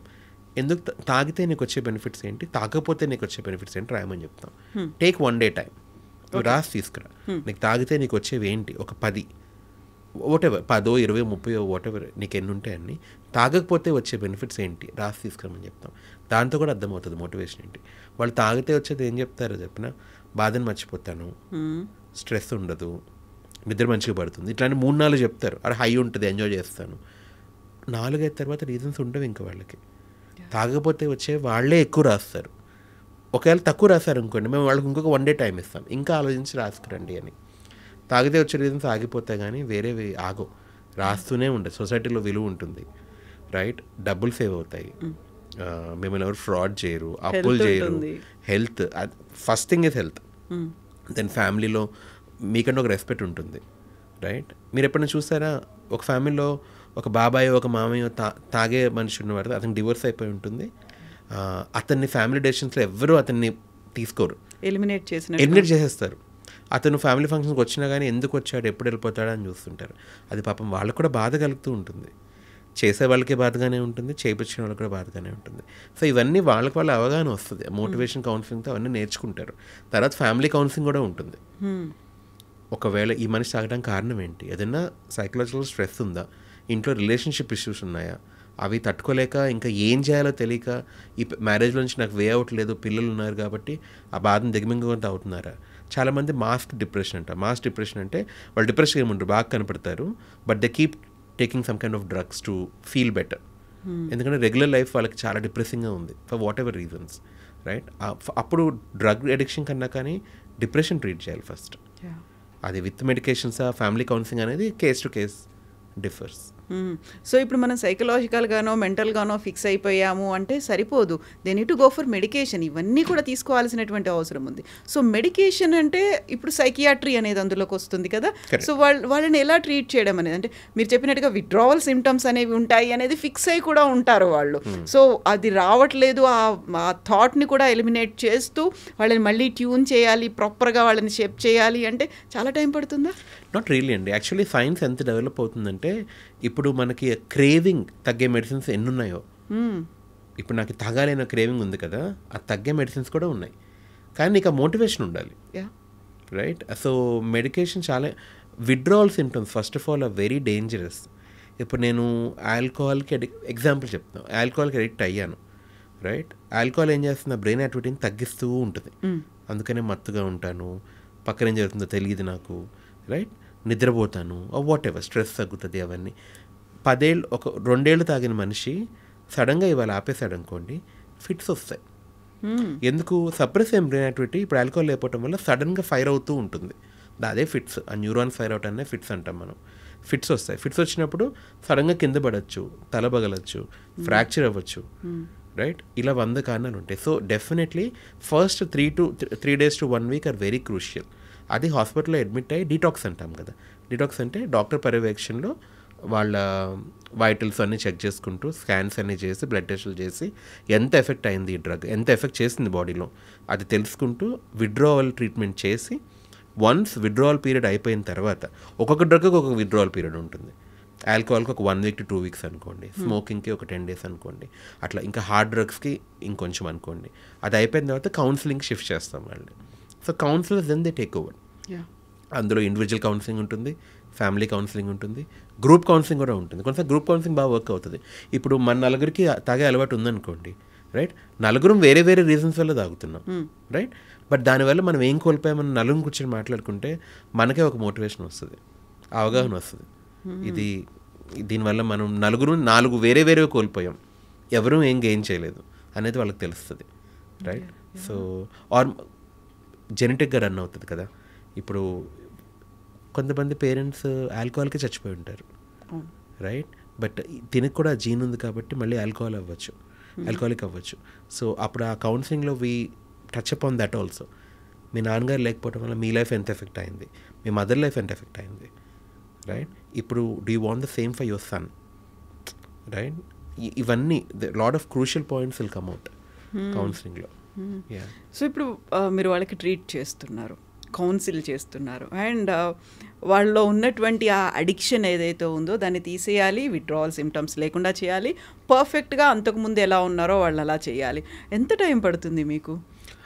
నార్మల్గా any addiction or any habit form అవ్వాలన్నా బ్రేక్ అవ్వాలన్నా 21 days పడుతుంది. అంటే అప్రాక్సిమేట్లీ కొంతమందికి 14 రోజులు పట్టదు, కొంతమందికి 28 రోజులు పట్టచ్చు. 21 days జనరల్గా అడ్మిట్ చేసేటప్పుడు కూడా 21 days అని అడ్మిట్ చేస్తాం, కేస్ టు కేస్. కొంతమంది ప్రొలాంగ్ అవ్వచ్చు, కొంతమంది తొందరగానే డిశ్చార్జ్ అవ్వచ్చు, రైట్. సో మంచి హ్యాబిట్ ఫామ్ అవ్వాలని 21 days పడుతుంది. మీరు జిమ్కి వెళ్ళాలి, వెయిట్ లాస్ అవ్వాలి, ఫిట్నెస్లోకి వెళ్ళాలి, ఒక వారం చేసి ఆపేస్తే అవ్వదు. 21 రోజులు ఖచ్చితంగా చేస్తే మీకు అది కంటిన్యూ అయ్యే ఛాన్సెస్ చాలా ఎక్కువ ఉంటాయి. ట్యూన్ కూడా అవుతాం మనం, your body and brain gets tune to that. ఆ హ్యాబిట్ అలవాటు అవుతుంది ఆర్ అన్లర్న్ చేసుకోవడానికైనా కానీ. సో యూజువల్గానే ఇప్పుడు ఆల్కహాల్ తీసుకుంటున్నారు, లేకుంటే స్మోకింగ్ ఉంది, డ్రగ్స్ ఉన్నాయి అనుకున్నప్పుడు వాళ్ళు కొన్ని లెక్కలు చెప్తూ ఉంటారు, దాంతో ఏవి పాడవుతుంటాయి, ఎంత డ్యామేజ్ అయిపోయాయి అనేది.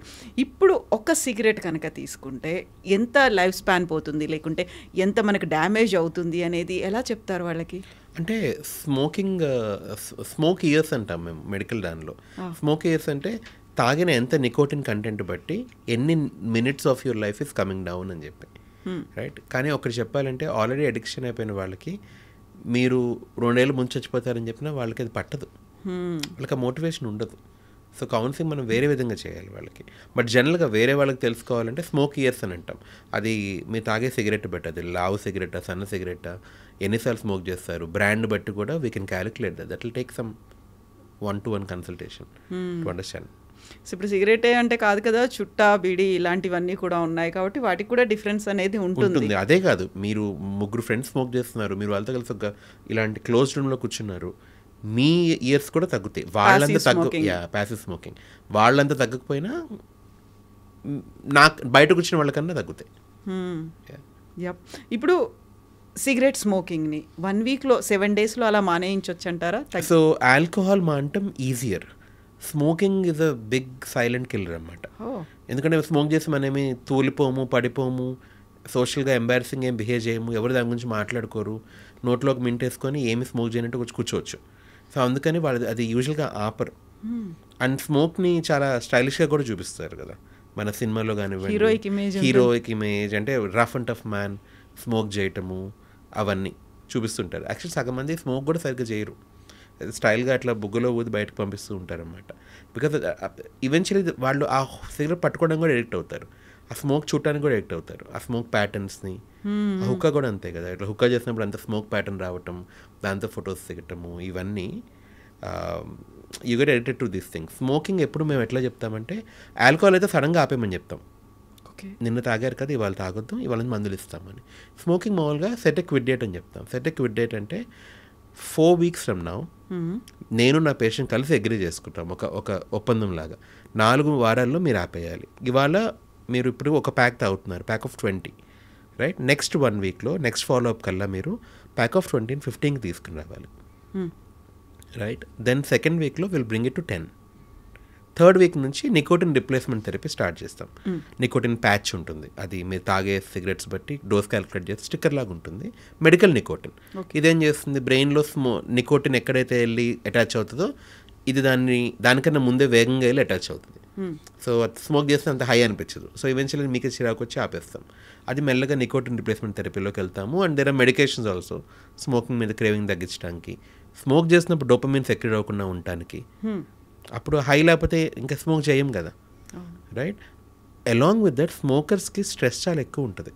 వాళ్ళు అసలు స్మోక్ చేయడానికి, ఒక సిగరెట్ పిక్ చేయడానికి కారణమే stress. They are feeling stressed, financial pressure కానివ్వండి, రిలేషన్షిప్ ఇష్యూస్ కానీ, వెంటనే they will go and smoke, muscles relax అవుతాయి, దే విల్ ఫీల్ ఇమీడియట్లీ కొంచెం బెటర్గా ఫీల్ అవుతారు.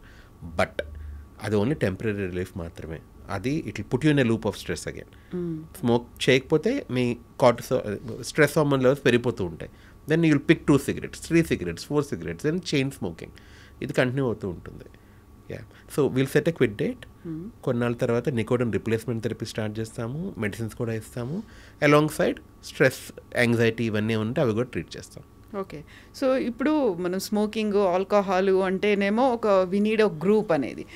డ్రగ్స్ అనేది చూసుకుంటే ఈ మధ్యకాలంలో అది స్కూల్ స్టేజ్ దాకా కూడా వచ్చింది అనేది. డ్రగ్స్లో ఉన్న స్కూల్లో కూడా ఒక చిన్న క్యాంపస్ ఏదైనా కనిపించిందా, లేకపోతే వాష్రూమ్స్ ఉన్నాయా, చాక్లెట్స్ రూపంలో కనిపిస్తోంది, ఇలాంటి ప్లేసుల్లో కూడా చాలా ఎక్కువ ఉన్నాయి అనేది వినిపిస్తున్నాయి. వాళ్ళని పెడ్లర్స్ అని వీటన్నిటిని అరెస్ట్ చేస్తూ ఉన్నారు కదా, దానికి ఎలా అట్రాక్ట్ అవుతున్నారు అసలు? మీరు చెప్పింది యాక్చువల్లీ చాలా ఎక్కువ అవుతుంది. మనకి రిపోర్ట్ అవుతుంది చాలా తక్కువ, నిజంగా జరుగుతుంది ఇంకా ఎక్కువ. అందుకనే నా కూడా వేరే వాళ్ళు కొంచెం స్ట్రిక్ట్గా ఉంటున్నారు ఇప్పుడు. ఆ వయసులో మెచ్యూరిటీ ఉండదు, సెల్ఫ్గా డెసిషన్ తీసుకునే కెపాసిటీ ఉండదు, ఈజీగా ఇన్ఫ్లుయెన్స్ అయ్యే కెపాసిటీ ఎక్కువ ఉంటుంది. ఇఫ్ 1 friend, గ్రూప్ ఆఫ్ 4లో ఒక ఫ్రెండ్, నేను నిన్న వీడ్ స్మోక్ చేశాను అంటే క్యానబిస్, గాంజా స్మోక్ చేశాను, నాకు భలే అనిపించింది, చాలా హ్యాపీగా అనిపించింది, మ్యూజిక్ చాలా బాగా వినపడింది అంటే వెంటనే ఒక క్యూరియాసిటీ వస్తుంది, నాకు చేయాలనుంది అని చెప్పి. మిగిలిన ముగ్గురులో ఇద్దరికన్నా వస్తుంది అది. ఇంకొకళ్ళు పియర్ ప్రెషర్ వల్ల లాక్కుని వెళ్తారు వాళ్ళని కూడా, రైట్? అది early exposure to the drug start అయిపోయింది కాబట్టి ఆ క్యూరియాసిటీతో పాటు పియర్ ప్రెషర్తో పాటు స్టార్ట్ చేస్తున్నారు అందరూ. అది స్కూల్స్ దాకా వస్తున్నాయి, డ్రగ్ పెడ్లు అవుతున్నాయి, పైగా ఇంటర్నేషనల్ స్కూల్స్లో, పెద్ద పెద్ద స్కూల్స్లో. ఆ డ్రగ్ పెడ్లు చేసే వాళ్ళు కూడా అలాంటి స్కూల్స్ని టార్గెట్ చేస్తున్నారు. వీళ్ళు ఎఫర్ట్ చేయగలరు, వీళ్ళకి పాకెట్ మనీ ఎక్కువ ఉంటుంది, పాకెట్ మనీ లేకపోతే ఎక్స్పెన్సివ్ వాచ్ ఉంటుందో, ఫోన్ ఉంటుందో. కొంతమంది ఆడపిల్లల్ని సెక్స్ కూడా వాడుకొని రిటర్న్కి డ్రగ్స్ పెడల్ చేస్తున్నారు. అంటే it's getting very bad, very ugly actually.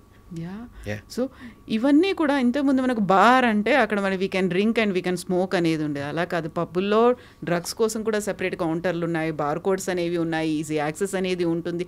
ఇలాంటివన్నీ వచ్చిన తర్వాత ఎంత పెట్టినప్పటికి కూడా హుక్కా సెంటర్లు కావచ్చు, ఇంకో చోట అయినా డ్రగ్స్ అవైలబుల్గా ఉంది. They are having some codes అనేవి ఉంటాయి, ఆ కోడ్ వర్డ్ చెప్పేస్తే ఇస్తారు అని.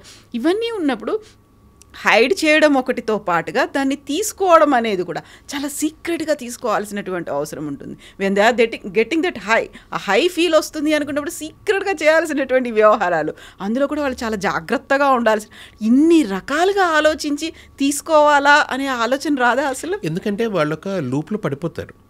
ఎవరికి కాల్ చేయాలి, ఏ టైంలో కాల్ చేయాలి, ఏం చేస్తే నాకు డ్రగ్స్ నా దగ్గరికి వస్తాయి, నా డ్రైవర్ని పంపిస్తే వస్తాయి, లేకపోతే నా ఫ్రెండ్కి ఫోన్ చేస్తే వస్తుందా, ఒక ఆ నెట్వర్కింగ్ ఫామ్ అయిపోయిన వెంటనే అంత హార్డ్గా అనిపించదు వాళ్ళకి.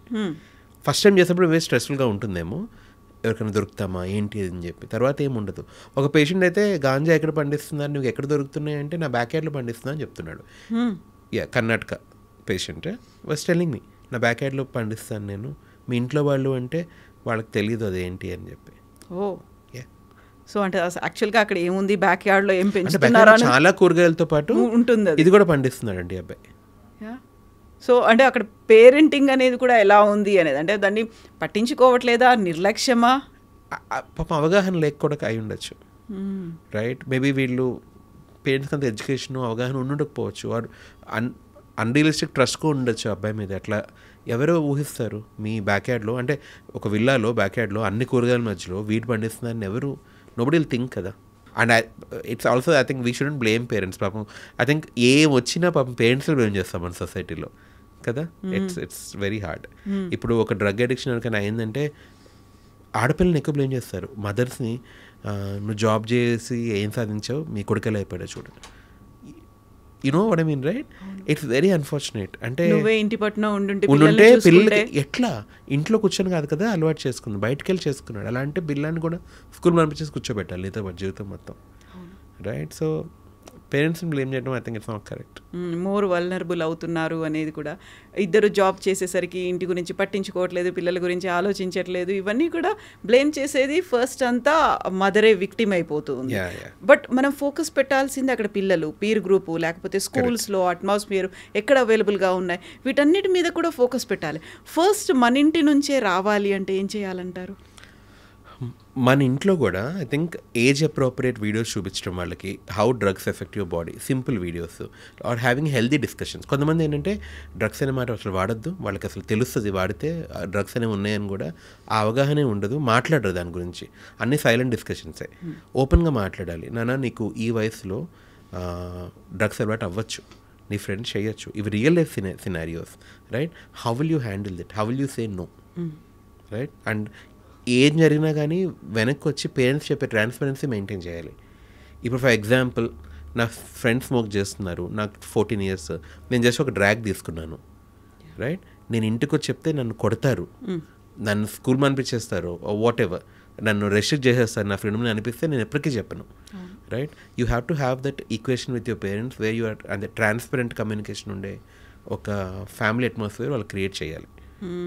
సో ఇప్పుడు పేరెంట్స్ దగ్గర దీంతో పాటుగా మనకు చుట్టూ ఉన్నటువంటి సొసైటీ కూడా వాళ్ళని పక్కన పెట్టినట్టుగా చూస్తూ ఉంటుంది, ఎలిమినేట్ చేస్తుంది, లేకుంటే డిస్క్రిమినేట్ చేస్తుంది. ఒక స్టిగ్మా అనేది ఉంది కాబట్టి యాక్సెప్ట్ చేయడం, సరే ఓకే ఆ టైంలో ఆ ఏజ్లో వాళ్ళు ఏదో తీసుకున్నారు, ట్రీట్మెంట్ తీసుకున్నారు, now they are normal, let's welcome them అనేదో మన దాంట్లో కలుపుకోవడానికి కూడా ది టేక్ టైం కదా. అప్పుడు మనం ఎలా మార్చాలంటారు, ఎలా మనల్ని మనం మార్చుకోవాలి? అంటే మనకు జనరల్ సొసైటీలో కూడా టాలరెన్స్ ఉండట్లే, ఈజీగా క్రిటిసైజ్ చేస్తాము, ఈజీగా జడ్జ్మెంట్ ఫామ్ చేసేస్తాము, ఆ ఫస్ట్ జడ్జ్మెంట్తోనే దూరం పెట్టేస్తాము, రైట్? దానికి I think generally I think మీరు ఎలాంటి మనిషి, మీ వాల్యూస్ ఏంటి అనేది కూడా ఇంపార్టెంట్ కదా. ఇప్పుడు ఫర్ ఎగ్జాంపుల్ మా మదర్ ఒక వయసులో నేను ఒక అతను ఇట్లా తాగి ఇట్లా పడిపోతున్నాడు రోడ్డు మీద, నేను చిచ్చి అన్నాను, చిన్నపిల్లాడు నేను. నాకు మా మదర్ ఒకే మాట చెప్పారు, అది తన కండిషన్ మనకు తెలియదు కదా నాన్న, జడ్జ్ చేయకూడదు, తను ఏ కండిషన్లో ఉండి ఇంత పబ్లిక్గా తను తాగి ఇట్లా అవుతున్నాడు రోడ్ మీద, మనకు తెలియదు, జడ్జ్ చేయకూడదు, వీలైతే హెల్ప్ చేయాలి, లేకపోతే డోంట్ జడ్జ్ అని ఒక చిన్న మాట చెప్పారు కదా. యాజ్ అ కిడ్ నాకు చాలా ఇంపాక్ట్ ఫామ్ అయింది బ్రెయిన్లో. యూ కాంట్ జడ్జ్, రైట్ అంటే షార్ట్ డ్రెస్ వేసుకున్న అమ్మాయిని జడ్జ్ చేసి జస్ట్ టెలింగ్ యూ అంటే it's out of Exactly, topic exactly. But I remember my mom telling me తప్పు డిఫరెంట్ కల్చర్స్లో డిఫరెంట్ క్లోతింగ్ ఉంటుంది, you can't SIT and judge them. And moral policing అనేది కూడా yeah ఇవన్నీ మా మదర్ అట్లా కాకుండా నాతో పాటు ఆవిడ కూడా చిచ్చి అన్నారు అనుకోండి, నేను I grow up with that కదా, అవును. Right? So I think parents also have to teach those values. School మీ పేరెంట్సే మీ ఫస్ట్ ఇన్ఫ్లుయెన్స్, ట్రూ. రైట్? దాని తర్వాత బయటకు వెళ్ళాక స్కూల్లో teachers, your friends and what kind of content your watching, all this frames your brain and frames your personality. నేను ఎట్లా అవుదాం అనుకుంటున్నాను, నాకు తప్పేంటి రైట్ ఏంటి అనే అవగాహన దాన్ని బట్టే వస్తుంది. So I think every step it's parenting is a big task. You know okay డబ్బులు నేను కనేయటమో లేకపోతే వయసు అయిపోతుందని కనేయటమో కాదు, you should be ready to teach them every single day and train them. Exactly. పిల్లలే కదా ఏం తెలియదులే వీళ్ళకేం గుర్తుంటుందని మాత్రం అనుకోవద్దు. అవన్నీ బ్రెయిన్లో ఒక ప్యాటర్న్గా ఫామ్ అవుతున్నాయి, ఆ ప్యాటర్నే గ్రో అవుతుంది. So be very careful. So ఇదే టైంలో మనం అడిక్ట్ అయ్యేది గ్యాంబ్లింగ్ అండ్ గేమింగ్ అనేది. ఆన్లైన్ గేమింగ్ అనుకుంటాము, లేకుంటే ఏదో యాప్స్ ఉన్నాయి అనుకుంటాము, బట్ అక్కడే బెట్టింగ్ అనేది కనిపిస్తుంది, ఇవన్నీ కూడా ఉన్నాయి కదా. సో దానికి మనం ఎలా అట్రాక్ట్ అవుతున్నాము, ఎలా అడిక్ట్ అవుతున్నాము? ఏదైనా కానీ అడిక్షన్లో ఫస్ట్ ఆ కాన్ఫిడెన్స్ ఉంటుంది చాలామందికి, నాకు అడిక్షన్ అవ్వదు, నేను ఇవాళ కాబట్టి ఇవాళగానే ఆపేయగలను నేను. సో నాకు స్కాన్ బాగాలేదంటే నేను ఆపేస్తాను డాక్టర్, లేకపోతే ఆపాల్సిన అవసరం లేదని చెప్తారు ఆల్కహాల్ తాగేవాళ్ళు, రైట్? ఇట్లానే ఐ ఫీల్ లైక్ కొన్ని కోపింగ్ స్ట్రాటజీస్ అంటాం. ఇప్పుడు నాకు స్ట్రెస్ ఉంది, నేను 18 years లవ్ ఫెయిల్యూర్, ఇంట్లో చెప్పలేను, 18 ఏళ్ళకి ప్రేమ ఏంటని చెప్పి అంటారని చెప్పి ఇంట్లో చెప్పడం కష్టమే. ఒక సైకియాట్రిస్ట్ దగ్గరికి వెళ్ళే పాకెట్ మనీ నా దగ్గర లేదు, కౌన్సిలింగ్ అనేది నాకు అవగాహనే లేదు. అన్నిటికన్నా ఈజియెస్ట్ ₹2 ₹5 వచ్చే ఒక సిగరెట్ ఇమీడియట్గా రిలాక్సింగ్గా అనిపిస్తుంది. అది నా కోపింగ్, ఆ స్ట్రెస్ నుంచి నాకు కోప్ అయ్యేది. సో అదే, but that's a negative coping strategy, correct? So school నుంచి కూడా ఫస్ట్ ఎయిడ్ అంటాం కదా, మీరు కింద పడ్డారు సడన్గా, మోకాలు గీసుకుంది, ఫస్ట్ ఎయిడ్ మీకు తెలుసు కదా, ఇది పెట్టాలి అది పెట్టకూడదు, క్లీన్ హైజీనిక్ వాటర్తో చేసుకోవాలి, Savlon, Dettol, whatever, band aid, ఇవన్నీ తెలుసు. మెంటల్ హెల్త్ ఫస్ట్ ఎయిడ్ ఏమిటి? సడన్గా మీకు హార్ట్ బ్రేక్ అయింది, how do you, what is the next step? You don't know. Exam fail అయ్యాని రిజల్ట్ వచ్చింది, what is the next step? ఇవి స్కూల్ నుంచి నేర్పించాలి. School should form associations with psychiatrist, counsellors, వీళ్ళందరితో పాటు దే షుడ్ ఫార్మ్ ఇది, and they should రెగ్యులర్గా social studies, హిస్టరీకి ఎంత ఇంపార్టెన్స్ ఇస్తున్నామో మెంటల్ హెల్త్ కూడా అంత ఇంపార్టెన్స్ ఇచ్చి, because we are already there, damage అయిపోతుంది మనకి, యంగ్ బ్రెయిన్స్ కూడా డ్యామేజ్ అవుతున్నాయి మెంటల్ హెల్త్ కండిషన్స్తో. వాళ్ళకి అప్పటి నుంచే అవగాహన ఏర్పాటు చేసుకోవాలి. ఎట్లా కోప్ చేయొచ్చు, నీకు రేపు బ్రేకప్ అయితే నీకు స్మోక్ చేయాలనిపించవచ్చు, బార్కి వెళ్ళాలనిపించవచ్చు, but you can also see a psychiatrist, or you can go join gym, or you can start eating healthy and work on yourself. ఇది ఎంతమందికి తెలుసు? అవి ఎట్లా హెల్ప్ అవుతాయి కూడా మనం వాళ్ళు థియరిటికల్గా నేర్పించవచ్చు. సో అది early exposure is I think is the key. So చాలా వరకు గ్యాంబ్లింగ్లు ఇలాంటివి అనుకుంటే అది ఆన్లైన్ బెట్టింగ్ కాదు, దానికి గేమింగ్ యాప్ అనేటువంటి ఒక టర్మ్ కూడా కాయిన్ చేసుకున్నాం. నో ఇది అందులోకి రాదు, ఇది సపరేట్గా అనేది. బట్ ఆ ఏజ్లో మనకి ఏమీ తెలియదు, మనం ఎటువైపు వెళ్తున్నాము, దాన్ని ఎలా యూజ్ చేసుకుంటున్నాము, అండ్ దాన్ని మనం ఎలా లీడ్ చేయబోతున్నాం, దాంతో ముందుకు ఎలా వెళ్తున్నాము అనేది. మీరు చెప్పారే, నేను నా లిమిట్లో ఉంటాను, నేను కాన్షియస్గా ఫీల్ అవుతాను, అవన్నీ అక్కడ వర్కౌట్ అవ్వదు. మనకి అక్కడ లాస్ అనేది కూడా కనిపిస్తుంది. ఎప్పుడు రియలైజ్ అవుతాం మనం? I think when you lose something, you lost so much money, అప్పుడు రిలీజ్ అవుతాం కానీ ఆపలేము అప్పటికే, that will be too late. నా లివర్ పోయింది ఆల్కహాల్ వల్ల, కానీ ఇప్పుడు ఆపే స్టేజ్లో లేను, నేను పోతే పోనే అనే స్టేజ్కి వచ్చేస్తాను. అట్లాగే నాకు 3 లక్షలు పోయాయి, నేను అప్పుల్లో ఉన్నాను, అయినా ఆపలేను. ఈ 3 లక్షలు రికవర్ చేద్దామని చెప్పి ఇంకా ఆడుతూనే ఉంటా. That's just a reason. You brain is giving you different reasons మళ్ళీ దానిలోకి వెళ్ళటానికి. మీ రివార్డ్ పాత్వే ఏదైతే ఉందో బ్రెయిన్లో, అది మొత్తం హైజాక్ అయిపోతుంది వీటన్నిటి వల్ల. Online betting, gaming, pornography, what ever, ఇవన్నీ ఆ కేటగిరీలోకి వస్తాయి కాబట్టి చెప్తున్నాను. సో దీన్ని నేను అడిక్ట్ అయ్యాను, ఐ నీడ్ ఏ బ్రేకా, లేకుంటే ఐ నీడ్ ఏ ట్రీట్మెంట్ అనేది ఏ స్టేజ్లో రియలైజ్ అవుతాం? మనమే రియలైజ్ అవుతాము, మన పక్క వాళ్ళు చెప్తారా? యూజువల్లీ పక్క వాళ్ళు, యూజువల్లీ ఫ్యామిలీ మెంబర్స్ చెప్తారు. వాళ్ళు they are too deep in it. Too deep అయితే వాళ్ళు రియలైజ్ అవ్వలేకపోవచ్చు, అయినా కానీ వాళ్ళు హెల్ప్కి రారు. ఇంకా ఇట్స్ ఓకే. యాక్చువల్లీ కొంతమంది పేషెంట్స్ చెప్తారు, నా లైఫ్ అయిపోయింది doctor, I have nothing, I last money, I lost my family, ఇంకా పోతాను అట్లాగే, ఇట్స్ ఓకే, మీరు ఎందుకు ట్రై చేస్తున్నాను ట్రీట్ చేయడానికి అని అడుగుతారు. బేసికలీ హోప్ కూడా పోతుంది కొంతమందికి. సో వీళ్ళందరికీ ట్రీట్మెంట్ అనేది ఇప్పుడు మనం ఆల్కహాల్ కావచ్చు, స్మోకింగ్ కావచ్చు, డ్రగ్స్ కావచ్చు, అండ్ ఇప్పుడు మాట్లాడుకున్నటువంటి gaming, gambling and social media అనేది ఉంది, ఫోన్ అడిక్షన్ అనేది ఉంది, ఇన్ని రకాలుగా ఉన్నాయి. వీటన్నిటినీ ట్రీట్మెంట్ చేయాలి, నార్మల్గా వాళ్ళని మళ్ళీ తీసుకురావాలి అనుకుంటే మనంతటా మనం కూడా రీహాబిలిటేట్ చేసుకోవాల్సినటువంటి అవసరం ఉంటుంది. ఎనీ డిసీజ్లో అండి ముగ్గురు ప్రధానంగా హెల్ప్ చేస్తారు. ఒక డాక్టర్, ఒక family member and your self. A disease, let's just say diabetes, నేను ఇన్సులిన్ ఇస్తున్నా నీకు, నువ్వు ఇంటికి వెళ్ళి ఇంత బిర్యానీ తిన్నావు, హెల్ప్ అవ్వదు కదా. ఎంత నేను మంచి ఇన్సులిన్ ఇచ్చినా నీకు అంతే. So you also have to help, your family member has to motivate you, లెగవండి కలిసి వర్కౌట్కి వెళ్దాం ఇద్దరం, right? And the doctor will do his part. Same with addiction also. Doctor will give you medicines to withdrawal treat చేయడానికి, craving అన్ని. Counsellor will help you, family member will support you, but you have to have that self help is the biggest help. మనం self help చేసుకోవాలనే ఒక ఉద్దేశంలో లేనప్పుడు nothing will work. That's what I think. కొంచెం patient చెప్తాను నేనమ్మా, మీరు you tried everything, one thing you don't try is helping your self.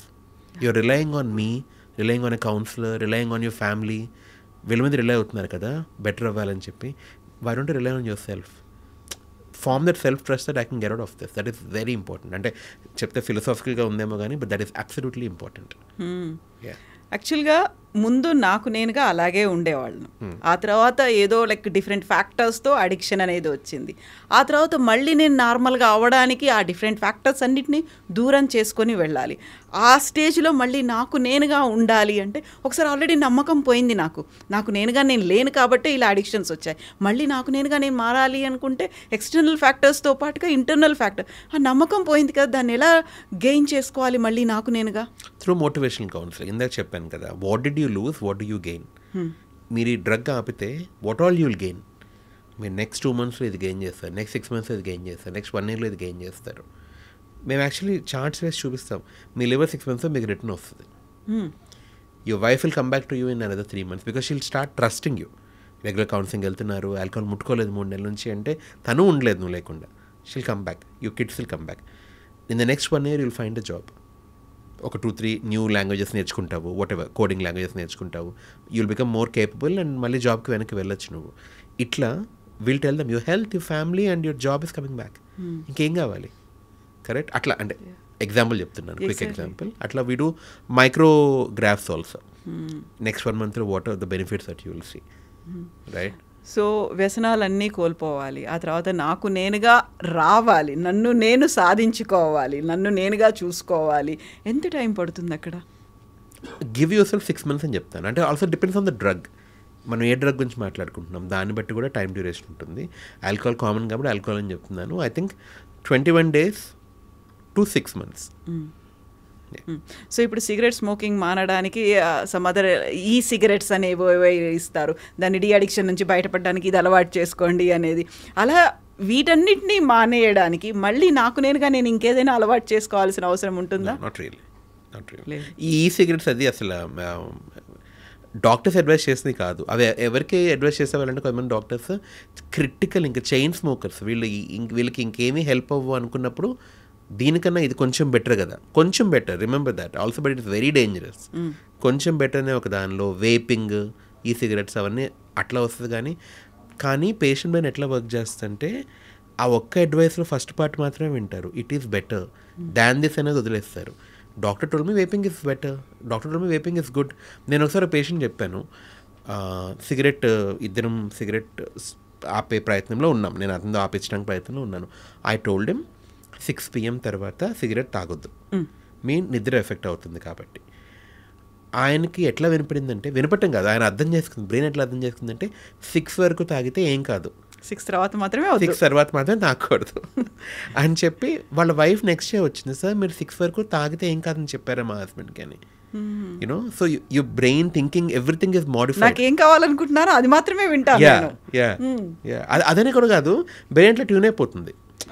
You'll ర్యాషనలైజ్ everything, you'll deny, ఇవన్నీ జరుగుతూ ఉంటాయి. ఆ డిఫెన్స్ మెకానిజమ్స్ అంటాం, అదే ఇవన్నీ జరుగుతుంటాయి. సో ఆ టైంలో మనం సైకలాజికల్గా స్ట్రాంగ్గా ఉండాలి, ఫిజికల్గా మెంటల్గా స్ట్రాంగ్గా ఉండాలి, నేను దీని నుంచి బయటపడాలి, ఓవర్కమ్ అవ్వాలి అనుకుంటున్నప్పుడు సెల్ఫ్ బూస్ట్ అనేది కూడా ఉంటుంది కదా. పర్సనల్గా వాళ్ళు తీసుకునేటువంటి కేర్ కావచ్చు, వాళ్ళ మీద వాళ్ళు ఫోకస్ పెట్టాలంటే ఏం చేయాలంటారు? ఐ థింక్ ఒక గుడ్ రొటీన్ బిల్డప్ చేసుకోవాలి, good social support system build చేసుకోవాలి. I think healthy relationships, healthy friends, right, healthy habits generally in terms of వర్కౌట్కి వెళ్తున్నావు, యూర్ ఈటింగ్ క్లీన్. అండ్ మేము దాన్ని మోటివేట్ చేయడానికి 1 month మళ్ళీ బ్లడ్ టెస్ట్ చేసి చూపిస్తాం వాళ్ళకి, comparative study. We draw nice graph and show them, మీ ఎల్ఎఫ్టీ అక్కడ నుంచి ఇక్కడికి వచ్చింది. 1 monthలో if you could do this, 6 months where can you reach అనేది. So that is something that we do. It's part of the rehabilitation. So this is not a tough task, ఒక challenging task ఇవన్నీ కూడా కాదు, impossible అనేది కూడా కాదు, but మనం చేయగలం, చేసి చూపించవచ్చు. ఓఎస్ అంటే ఒక్కసారి డిడక్షన్లో అడ్మిట్ అయిన వాళ్ళకి 50% chance of coming out of it. ఒక మెయిన్ ప్రాబ్లం ఏంటంటే రిలాప్స్ ప్రివెన్షన్. రిలాప్స్ ప్రివెన్షన్ ఏంటంటే రికవర్ అయిపోయారు, బయటకు వచ్చారు, మీరు వినే ఉంటారు యాక్చువల్లీ, సంవత్సరం బాగున్నారు సార్, ముట్టుకోలేదు, లాస్ట్ ఇయర్ ఆయనకి ఫినాన్షియల్ స్ట్రెస్ వచ్చింది, మళ్ళీ ఆల్కహాల్లోకి వెళ్ళిపోయారు. దాన్ని రిలాప్స్ అంటాం, రిలాప్స్, రైట్. ఆ రిలాప్స్ ప్రివెంట్ చేయడం చాలా ఇంపార్టెంట్. సో మధ్య మధ్యలో డాక్టర్తో still you have to be in touch, right. ఆ ఫినాన్షియల్ స్ట్రెస్ వచ్చినప్పుడు ఆయన మళ్ళీ నా దగ్గర రావాలి కదా, డాక్టర్ నాకు చాలా స్ట్రెస్ఫుల్గా ఉంటుంది, మళ్ళీ తాగుతానేమో అనిపిస్తుంది నాకు, కెన్ యూ హెల్ప్ మీ అని ఎంతమంది వస్తారు? అది ఉండాలి.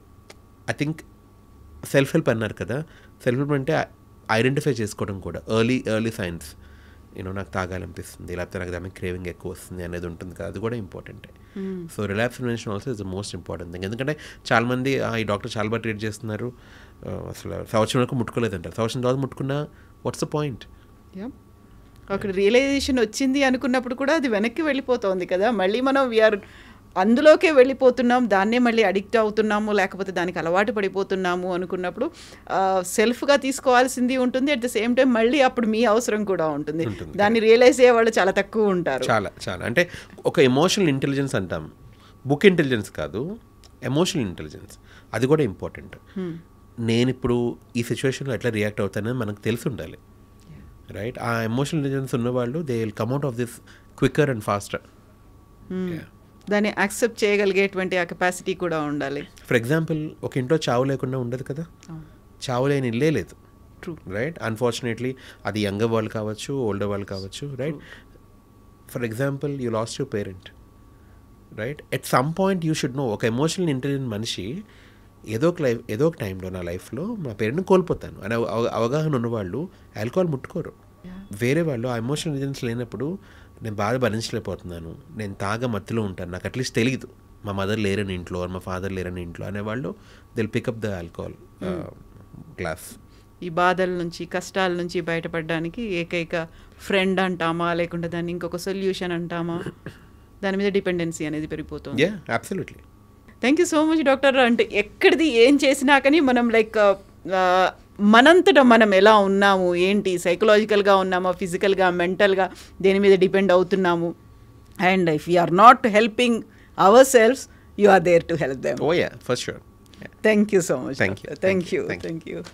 And don't forget to subscribe to iDream. And for more videos, Please subscribe to iDream. Please subscribe to iDream. Please subscribe iDream. And please subscribe to iDream. For more videos, subscribe to iDream. please like, share and subscribe to the channel. Congratulations, iDream. Subscribe to iDream. Subscribe to iDream. So subscribe to iDream Media. iDream ki iDream team andarki huge congratulations. Please subscribe iDream Media. Please subscribe to iDream. Subscribe iDream. Please subscribe to iDream. iDream అంటే నా కళల ఛానల్ను subscribe చేసుకున్న నోరు తిరుగుతలేదు, మీరైతే గంట గుర్తు కొట్టండి. For more such videos, please subscribe to iDream. Subscribe to iDream. Please subscribe to iDream. Please subscribe iDream Media. Please do subscribe to iDream. Please subscribe to iDream Media. For best entertainment and information, please subscribe iDream.